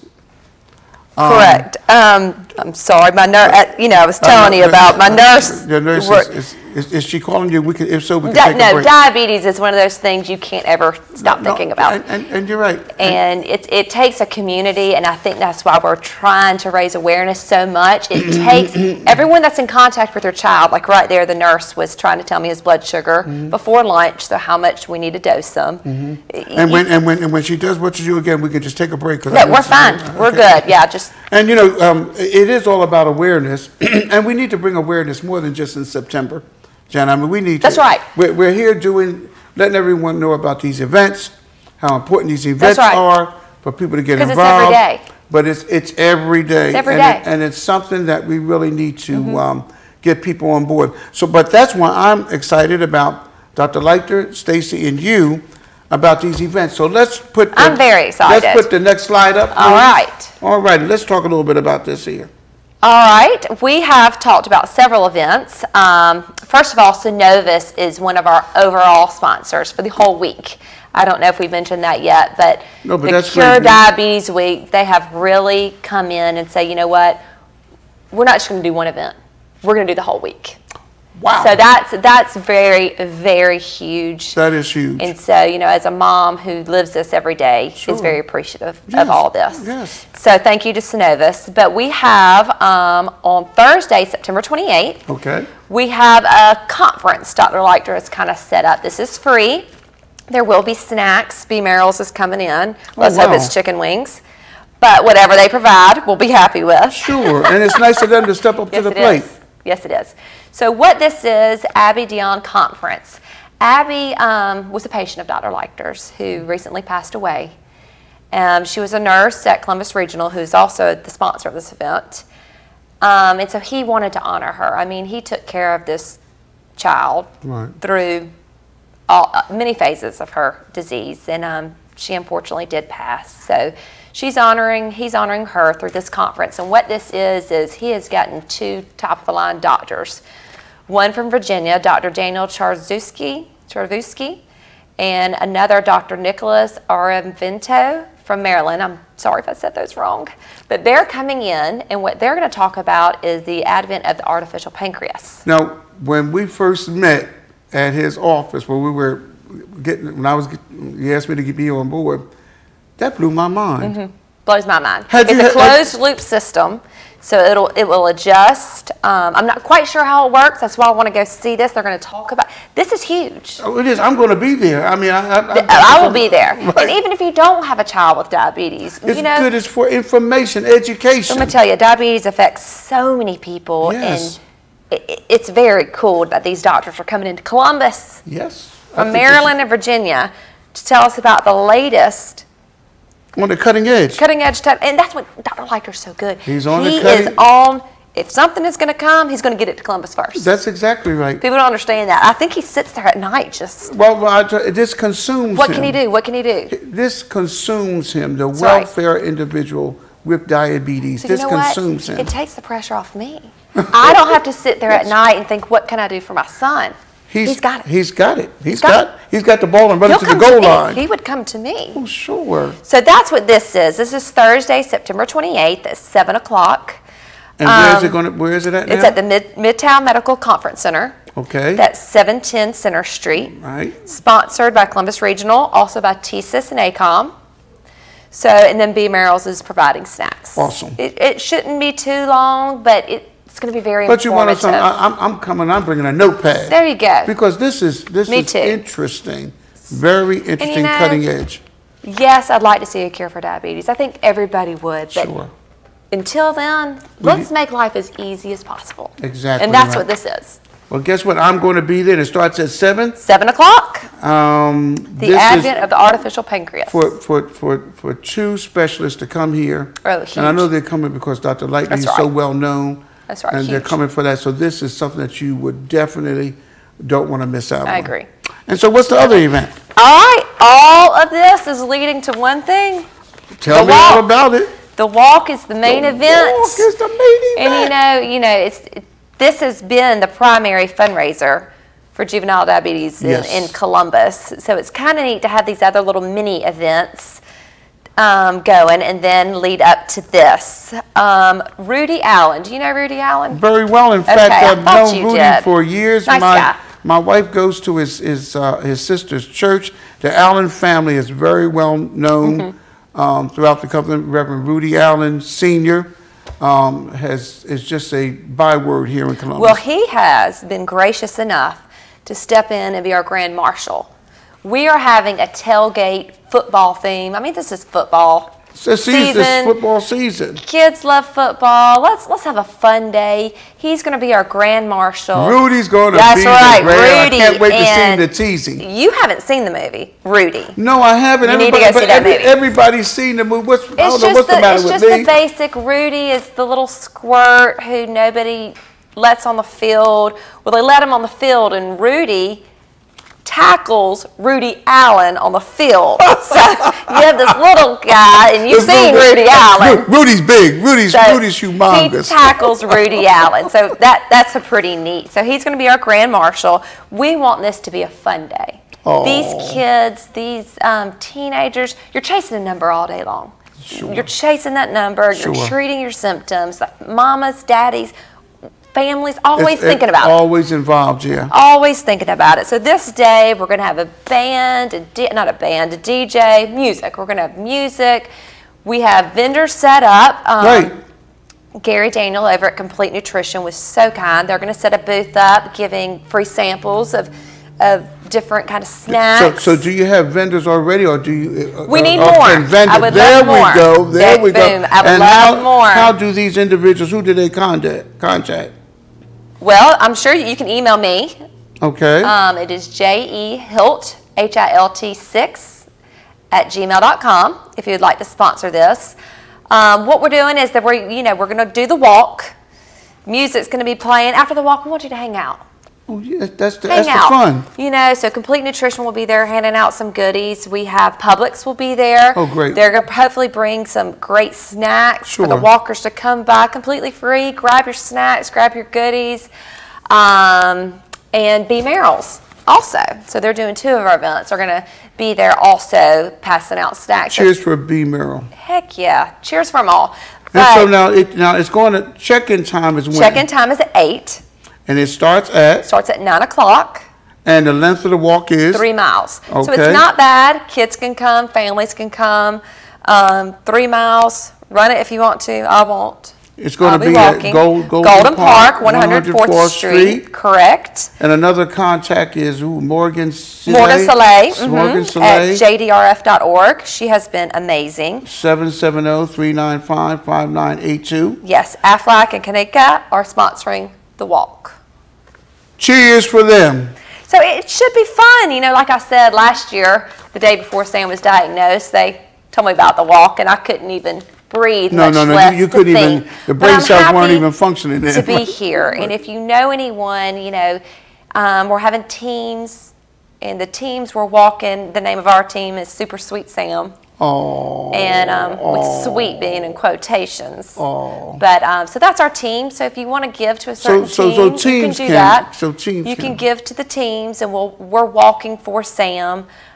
Stacy's walking for her son Ed. So you know, we're also individually, we're doing this every day, but we're also raising funds ourselves, and we're out pushing this. So y'all come out, even if you don't know anyone. Just walk, just have fun, get some free food. What it is, Jenny, it's really about it's support. And like I mentioned when Stacy was here, I said, it's this community is such a giving community. It really is.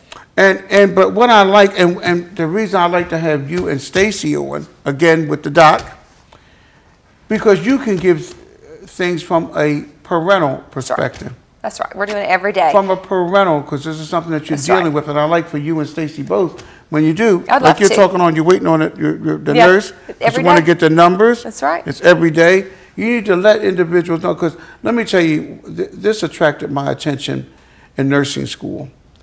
And people in the community know this is a big thing. That's why the doc and I have hooked up. But diabetes is, it attacks every organ system in the body, from the eyes to the kidneys. But at the same time, through education. It's the most manageable You can manage it. condition. Yes. But you'd be surprised how many people don't know. I didn't know anything about it. And you see, but I didn't. But the good thing about it with you and Stacy is because you're in it to win it. That's right. We're in it to win it. That's right. To win it, both of you guys. And so it's about educating the community. So you can. Well, also the thing is, I never thought I'd have to deal with this. Right. You never think when your grandchildren are going to have to ever deal. So it's like out of sight, out of mind. I mean, you don't have to deal with it. That's exactly right. One day you may, and this could be your reality. And Scripture says, "My people perish for lack of knowledge." And you and Stacy can, from parental perspective, can let parents know and let them know how important it is. How important it is, first of all, to eat well. That's right. Nutrition. Exercise. So this is an affair. It's a whole week. And I know you two are going on the 12th at 9 o'clock in the morning. You're going to come to City Council and you're going to let everyone know about all the affairs as well too. And you know, Pops, I want to thank you. Oh. For listening, for, letting us, you sat there and rearranged schedules to have us on. So it means the world. From Super Sweet Sam, it means Super Sweet Sam. I can't wait to be there. But let me tell you something. You seen the commercial, Nurses Care for Life? I'm a nurse and I do. But Jenna, before we go, I want you to look into that camera and repeat how everyone can get involved. All right. So we have, we've had the golf tournament Stacy talked about. We had the, I'm excited about eating some of the Jamie Keating's food. I'm not going to lie. I want to see what Jamie prepared. I'm going to use my child's diabetes for a good cause and eat that food. There you go. But this Abby Dion conference will be very neat. That is Thursday, September 28th at 7 o'clock. Come out. You may know somebody. You can help share. You can help spread that word about the artificial pancreas. Come get some snacks from B. Merrill's. And then the walk, Saturday, September 30th, 8 o'clock. Come check in, 9 o'clock walk. Stay with Rudy Allen, and let's celebrate and have a good time. And learn. And there you go. And learn. Really learn. That's right. And so I want to thank Dr. Leiter. I'd like to thank you, and I'd like to thank Stacy. Doc had to go to see patients, but would you let him know? Sure will. Besides going to the churches. Both you guys, Stacy, I'm talking to you over there, you be sure to remind him. And then I'd like to have you on a show so that he can talk clinically about some things. And then I would like to have the two of you let our viewing audience in on the real nitty-gritty when it comes to managing it or managing a child.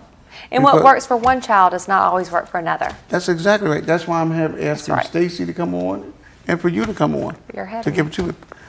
That's another show, a focus on health. As always, a lot of good information. I just love this show for two reasons. One, we give you a lot of good information on various conditions, and it's from the people, from the physicians or from the individuals who are experiencing it. And to me, as a nurse, loving people, loving health, it's the best of both worlds. As I always say, until next time, be good to yourself, and God bless you. Bye-bye.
providing information covering events, activities, and news from Columbus Consolidated Government. You're watching CCG TV News Watch. Hello, everyone, and thank you for joining us on this edition of CCG TV News Watch. I'm Bruce Lee. The City of Columbus is issuing a moratorium on the tree for fee services as a result of damage from Tropical Storm Irma. The damage was widespread throughout the city, and crews are in the process of cleaning up tree debris. Citizens will have the opportunity to place trees out on the curb without charge through Friday, October 13, 2017, which is 30 days from the day of the storm. In order for Public Works to pick up trees and debris, the following must be adhered to. Trees must be cut into lengths of 4 feet. Trees also must be placed at the curbside for collection and not next to fences, mailboxes, water meters, electrical boxes, or under service lines if at all possible. We ask for your patience as we work to clean up storm debris throughout the city. And for more information, contact Deputy City Manager Lisa Goodwin in the City Manager's office at 706-653-4029. Thanks for joining us on this edition of CCG TV News Watch. And until next time, have a good day.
Each year, more than 350 million pairs of shoes are tossed in our landfills, taking about 1,000 years to decompose. So don't throw them out, donate them instead. Drop them off on these dates at these locations and we'll send them to developing countries around the world. It keeps them from taking up space in our landfills and helps provide footwear to those who really could use it. Our goal, 1,200 bags of shoes of all sizes. Got a pair you can spare? Brought to you by the Keep Columbus Beautiful Commission and the WLTZ NBC 38 CW Jabama Diverse Power Community Green Initiative. Did you know the Chattahoochee River provides 100% of the daily water used by everyone who lives in Columbus, Phoenix City, and Fort Benning? Many of the pollutants originating from our homes, neighborhoods, parking lots, cars, and construction sites are carried to the Chattahoochee River by stormwater runoff. Since the statewide Rivers Alive watershed cleanup and educational project began, our local Help the Hooch cleanup project has had more volunteers and collected more trash than any other project in the state of Georgia. Now that's something we could be proud of. Hi, do you recognize me? Of course you do. I'm Shaquille O'Neal, and you're watching CCG TV in Columbus, Georgia. I love this channel, and I love you. We want to welcome you to our August 21st, 2017 school board meeting. This is our regular meeting, and we will pause a moment for our inspiration. I made a copy of something to say. If you would pause with me. Father, we thank you for the opportunity to gather today. May everything that we do begin with your inspiration and continue with your help and guidance. We ask for your guidance throughout this meeting, that all of our thoughts and actions would reflect your will, and that you would grant us the grace to love you and our neighbors more perfectly. We pray and ask it all in your name. Amen. Amen. All right. Thank you for that. Thank you. And that amen came from the Elizabeth Canning Homes Community Study Hall that we learned about in our work session last week. And if you guys would come forward and lead us in the Pledge of Allegiance.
Would you please stand?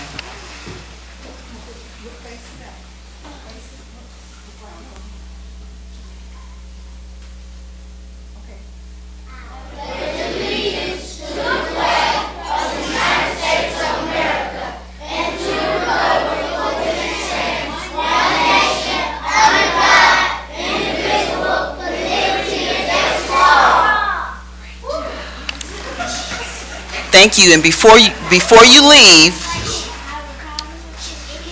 we're going to pass the mic. We can start on this end down here, and when you get the microphone, give us your name and your school and your grade.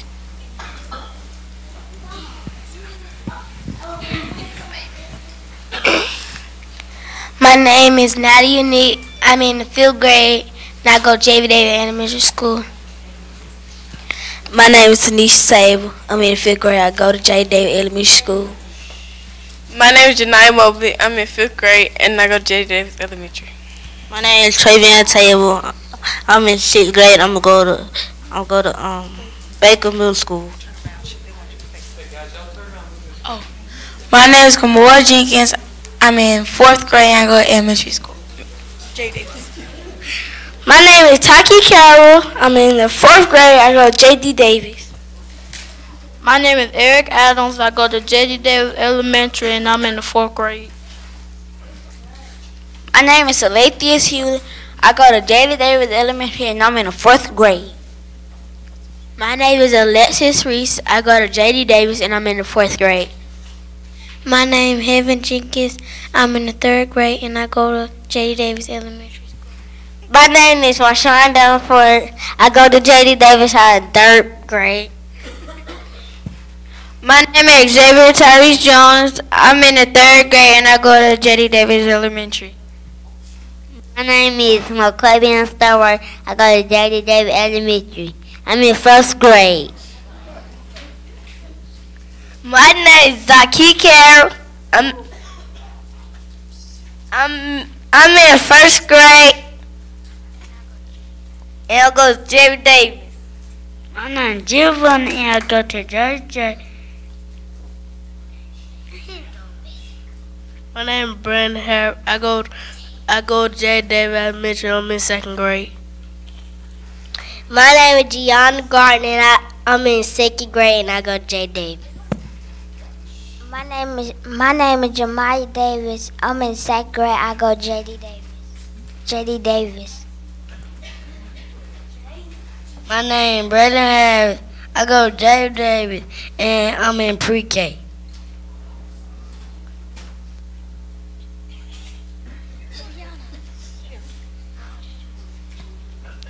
My name is Louisiana Love, and I'm in kindergarten, and I go to J.D. Davis Elementary School. My name is Jermaine Davenport, and I go to J.D. Davis, and I in kindergarten. My name is Marion Carrot, and my first, and I in kindergarten. I go to 1st grade.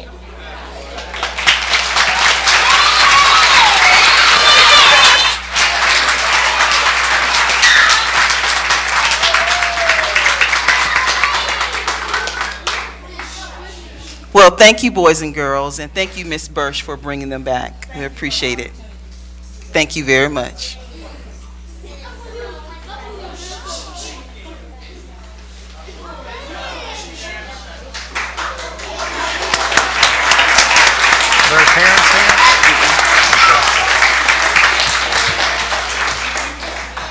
And ladies and gentlemen, as they leave the front up here, front area, the Department of Teaching and Learning provided you all some things in recognition of the eclipse today. I think there are some moon pies in these bags here. So anyway, I think we've got a picture of that.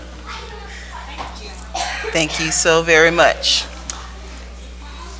Is there a motion to approve the agenda? So moved. There's a motion and a second.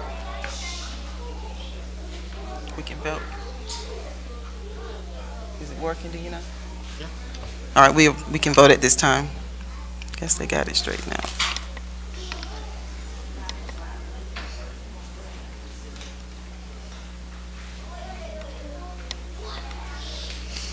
We'll take a hand vote. All in favor of approving the agenda, raise your hand. All opposed? All right, that passes. You had one opposed? Oh, okay. I'm sorry. What did you say? Okay, we can recognize, this is the time of the meeting where we recognize all of our visitors. If we have any principals or assistant principal, anyone in administration, if you're out there, if you would stand and wave.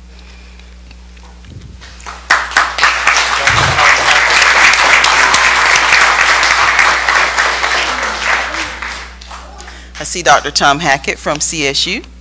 Thank you. And normally we have Marianne Rickner from the museum. I see you, and Alan Harkness from the library. Thank you for coming. I see Mr. Warren Steele. Thank you, sir, for visiting. Anyone from MEEF? Oh, Newt Aaron and Warren, both are here representing me. All right, thank you. Ms. Williams, you want me to recognize the Spencer alumni? Thank you all for your support. And the Jordan alumni is here. All right. Thank you for your support. Thank you for your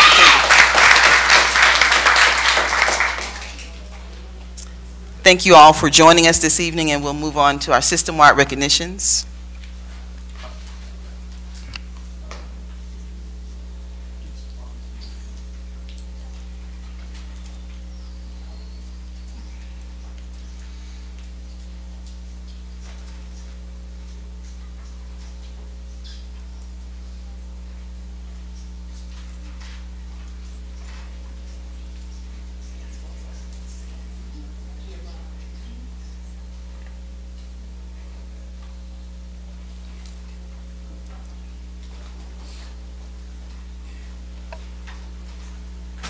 Good evening.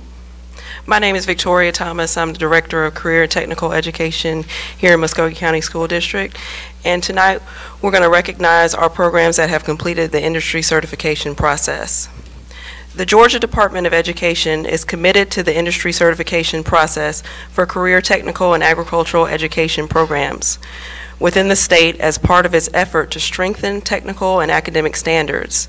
As the need for quality, technically skilled labor continues to increase in Georgia, so does the demand from industry for relevant, consistent, and technical training. Building a sustainable workforce is critical to the economic development of our state and of our community.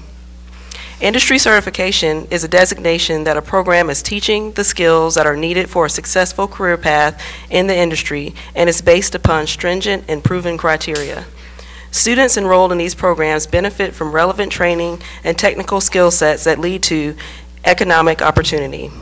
Only programs that have successfully undergone rigorous reviews by leaders from business and industry are recognized with this distinction.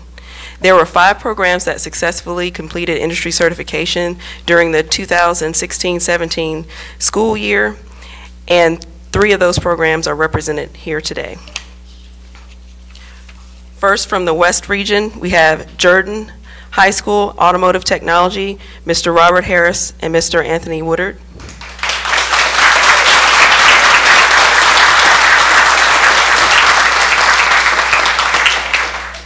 Their CTA supervisor is Dr. Willie Matthews, principal is Amy Wohler, and region chief is Mr. Terry Baker. Second, we have from the Central region, Shaw High School, Audio Visual Television and Film, Mrs. Taylor Kincaid and Miss Anna Miller.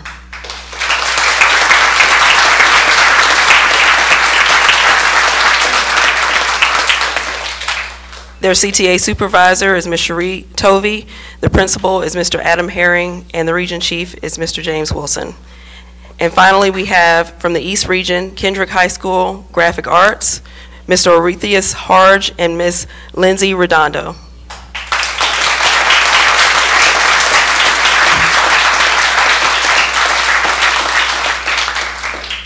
Their CTA supervisor is Mr. Gene Avery, the principal is Dr. Alonzo James, and the region chief is Dr. Ron Wiggins. Are there any people in the audience that are here to support these teachers?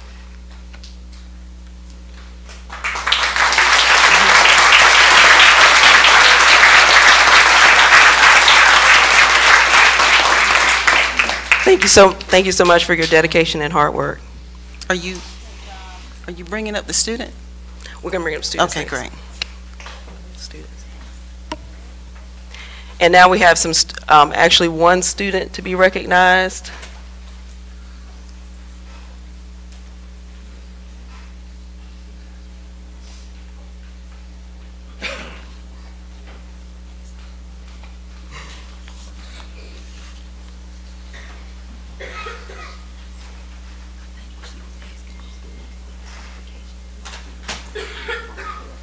Oh, no. I'm sorry. I misunderstood your question. The industry certification is a designation for the program. Students don't participate other than just, they're students in the program. Okay. Now for our student recognitions, and this is one of our national CTSO winners, and CTSOs are career and technical student organizations. Each year, students who qualify by placing in the top positions at the FCCLA State Conference attend the FCCLA National Leadership Conference to compete for national awards. This student spent countless hours with her advisor at Spencer High School, after school and during the summer, working to perfect her craft. It takes special students to give up the majority of their summer to come back to school after the school year ends, and her dedication and hard work paid off and was well worth the commitment from the teacher, parents, and students, because Dominique Whittingham won 3rd place at the FCCLA National Conference held July 2nd through 6th, 2017 in Nashville, Tennessee, and her advisor is Miss Gail Lewis.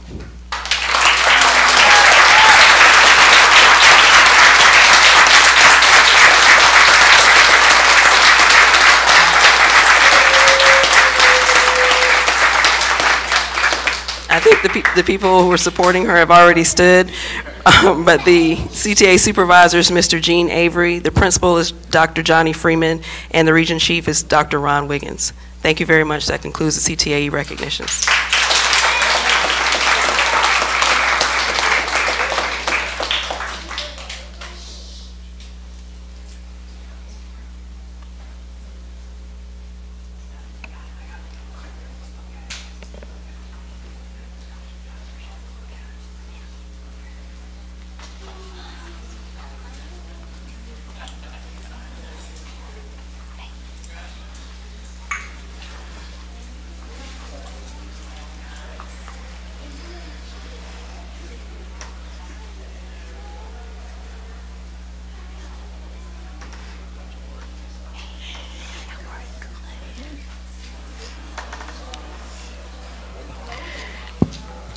Good evening. I'm Lori Watt, Executive Director of Curriculum and Instruction.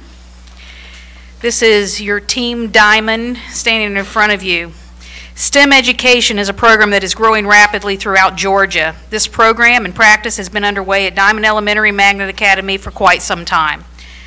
The faculty, staff, and administration at Diamond Magnet Academy are proud and excited to become the 51st school in the state of Georgia, the 23rd elementary school in the state of Georgia, and the first school in Muskogee County to receive the rigorous certification status from the Georgia Department of Education to become a whole STEM school.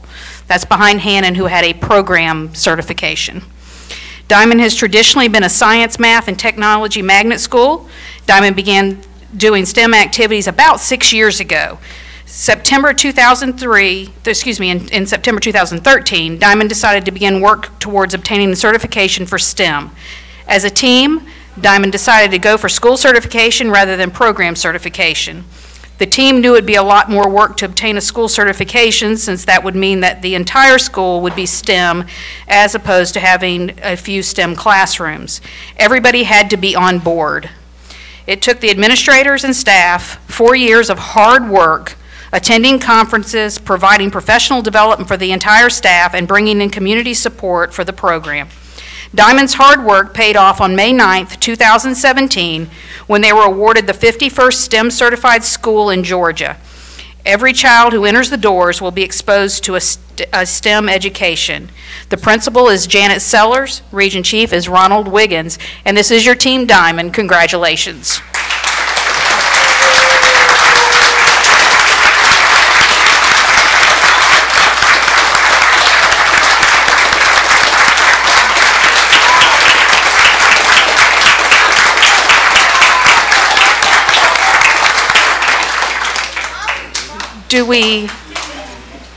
Here it is. We'll pass the mic and have everybody just tell us who you are and what you do at Diamond. Mr. Sutherland, I teach 4th grade science. Mr. Oliver, I teach kindergarten. Mr. Culpepper, didn't hear myself, okay. Mr. Culpepper, I teach general. Mrs. White, 2nd grade. Valerie Pitts, Reading and English Language Arts. LaWanna Williams, 3rd grade. Jewel Brown, Special Education. Amber Slater, 3rd grade. Karan Hayes, 5th grade Math. Gina Davis, Special Education. Dawn Lawson, Art. Sonia Holmes, Counselor. Kelsey Prentice, 5th grade science and social studies. Jacob Elliott, magnet and technology coordinator. Cindy Cantrell, academic coach. Pat Woodall, assistant principal. Janet Sellers, principal.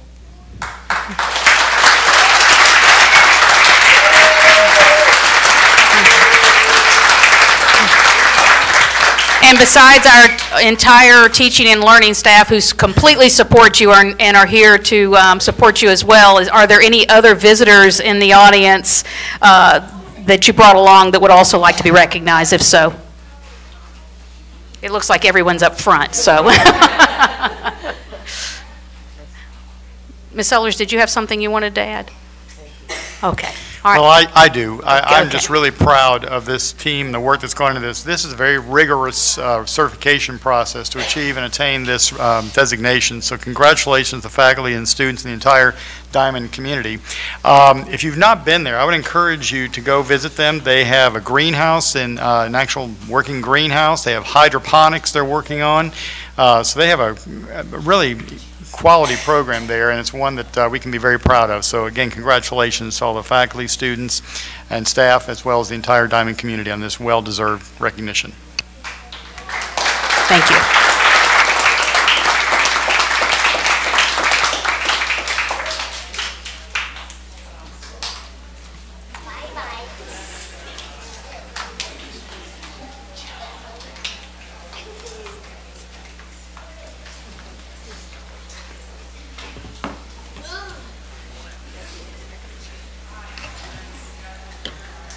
Thank you all very much. Very proud. Next up is our public agenda. We do have 5 individuals listed. There should be 4 of them here tonight. We'll call you in the order that they appear on our agenda. You do have 5 minutes. Maury Swafford, Carol Jamison, Advanced Georgia Project, and Jim Wooldridge. First person, Ms. Maury Swafford.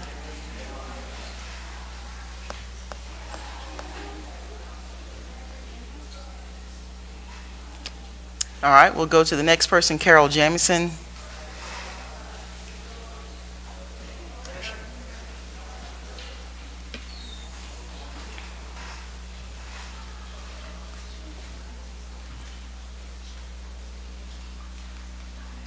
Hi, how are you? Hit the microphone. There's a button to push there for the microphone. Thank you. Okay. Well, first, I know what the rules are, but I do want to make it clear that none of what I have to say is directed toward anyone personally. My views will be exactly the same regardless of the individuals occupying these chairs. And Mr. Myers is telling me I'm not speaking loud enough. You just need to get closer. That's all. Thank you. Okay. What happened to Montravius Thomas last year is a true horror story. I could never have imagined anything so horrific would happen to any child in any school, anywhere in this country. I'm ashamed that it happened in my hometown.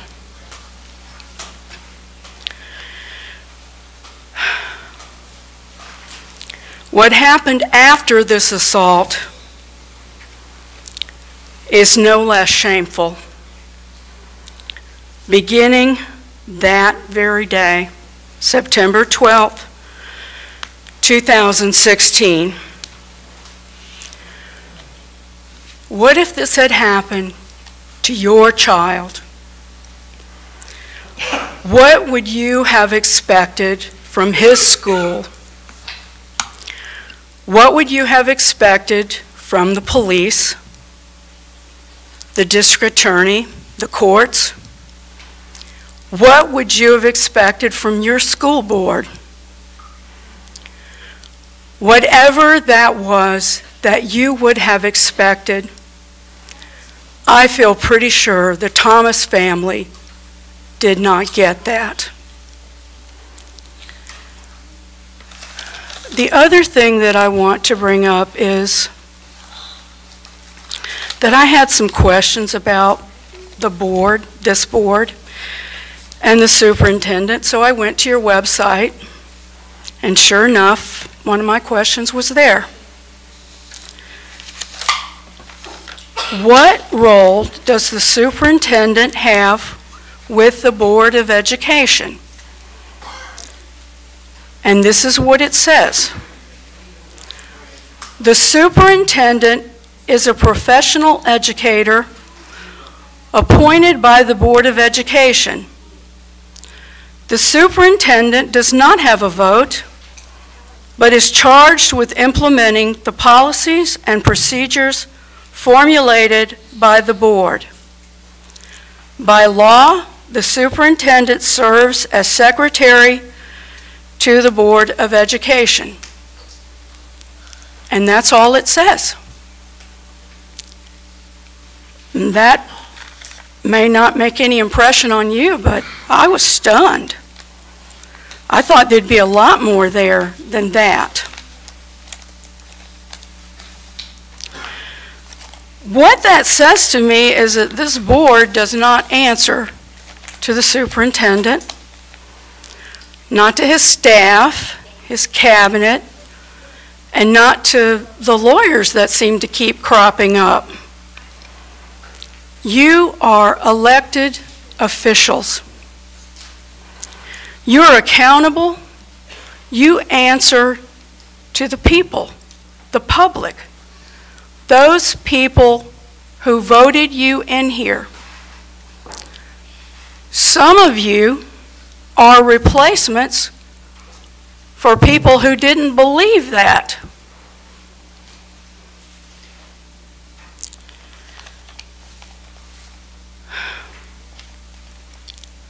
What you do here is extremely important, because what you do, the decisions that you make, impact the lives of children for the rest of their lives.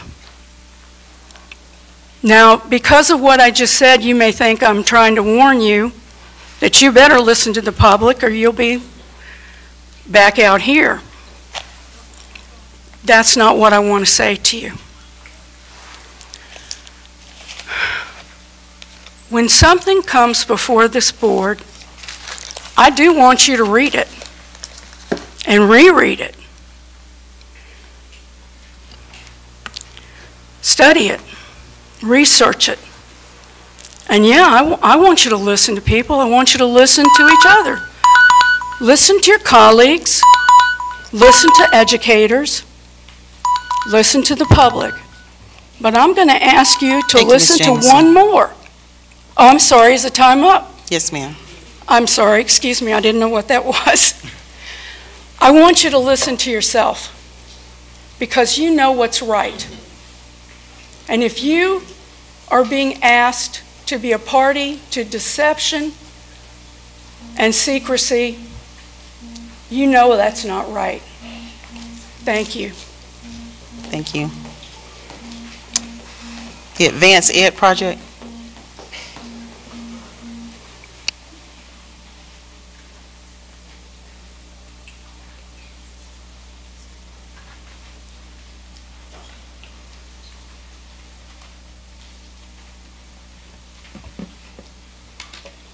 Good evening.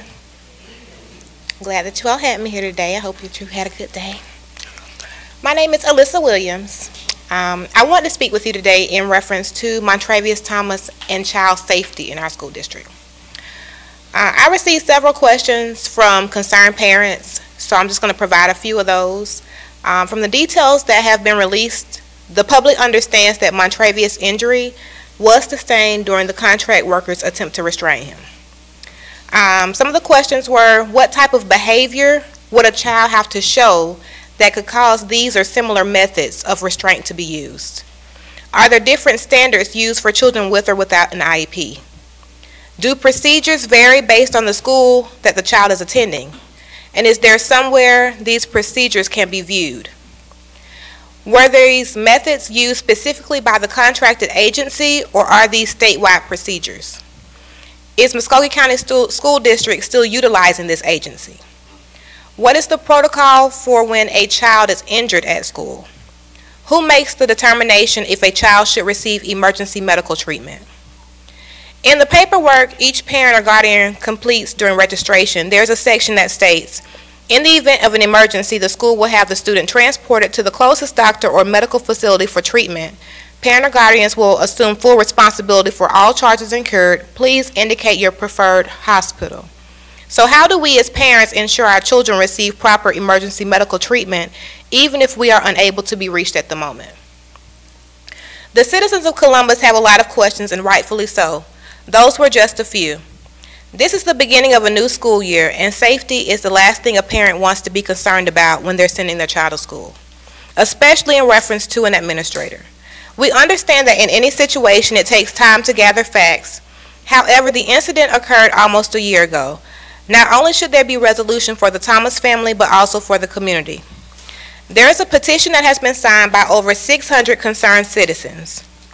We are requesting the school board contact one of the governing agencies in Georgia to have the Georgia Bureau of Investigations called in. We could have taken this petition directly to the agencies. However, the board is and should be our first point of contact. There have been some Georgia elected officials that have reached out and are awaiting the board's response to the petition as well. We are aware that the GBI came in previously, and at that time they supposedly ceased investigation due to the one being conducted by the Columbus Police Department. It does seem perplexing that the CPD has yet to do anything with the case, or so we can understand. It is important that there is an unbiased, independent investigation. The board making this request will not cause any financial hardship on the district, as it will not cost us any money. The citizens count on our school board to be our advocates. Due to a few different things that have transpired, there has been some faith loss in whether some of our board members have our children's best interests at heart, including but not limited to their safety and education. I can definitely say the board is passionate. Sometimes we have to ensure that passion is being directed in the most effective way. An example, not using it to create or allow division, but to bring unity among the board and the community. We are asking that you make this request and restore some of the faith that has been lost. Show us that accountability, honesty, and integrity are values that the board exemplifies. Thank you for allowing me to speak. Thank you. You're welcome. Mr. Jim Wooldridge.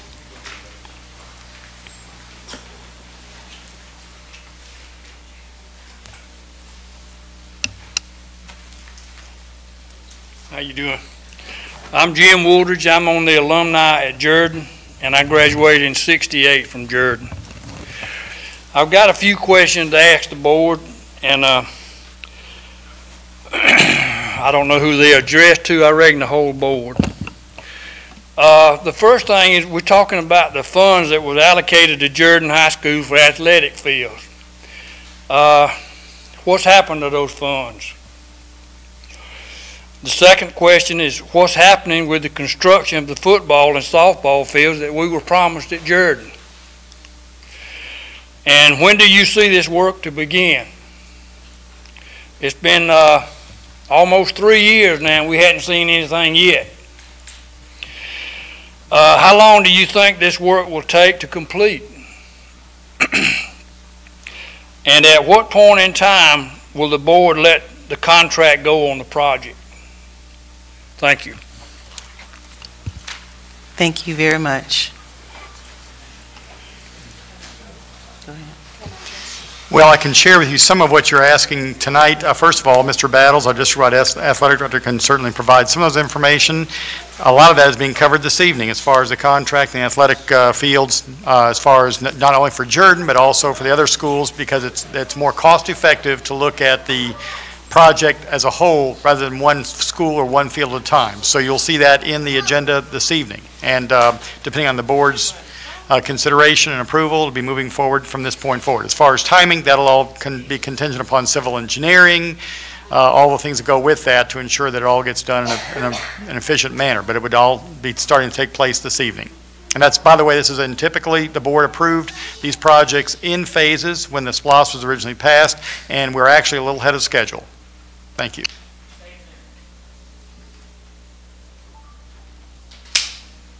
By the way, I'll also point out that $1.2 million was used on the Jordan Auditorium that I'm very proud of, and I hope you are as well. Thank you.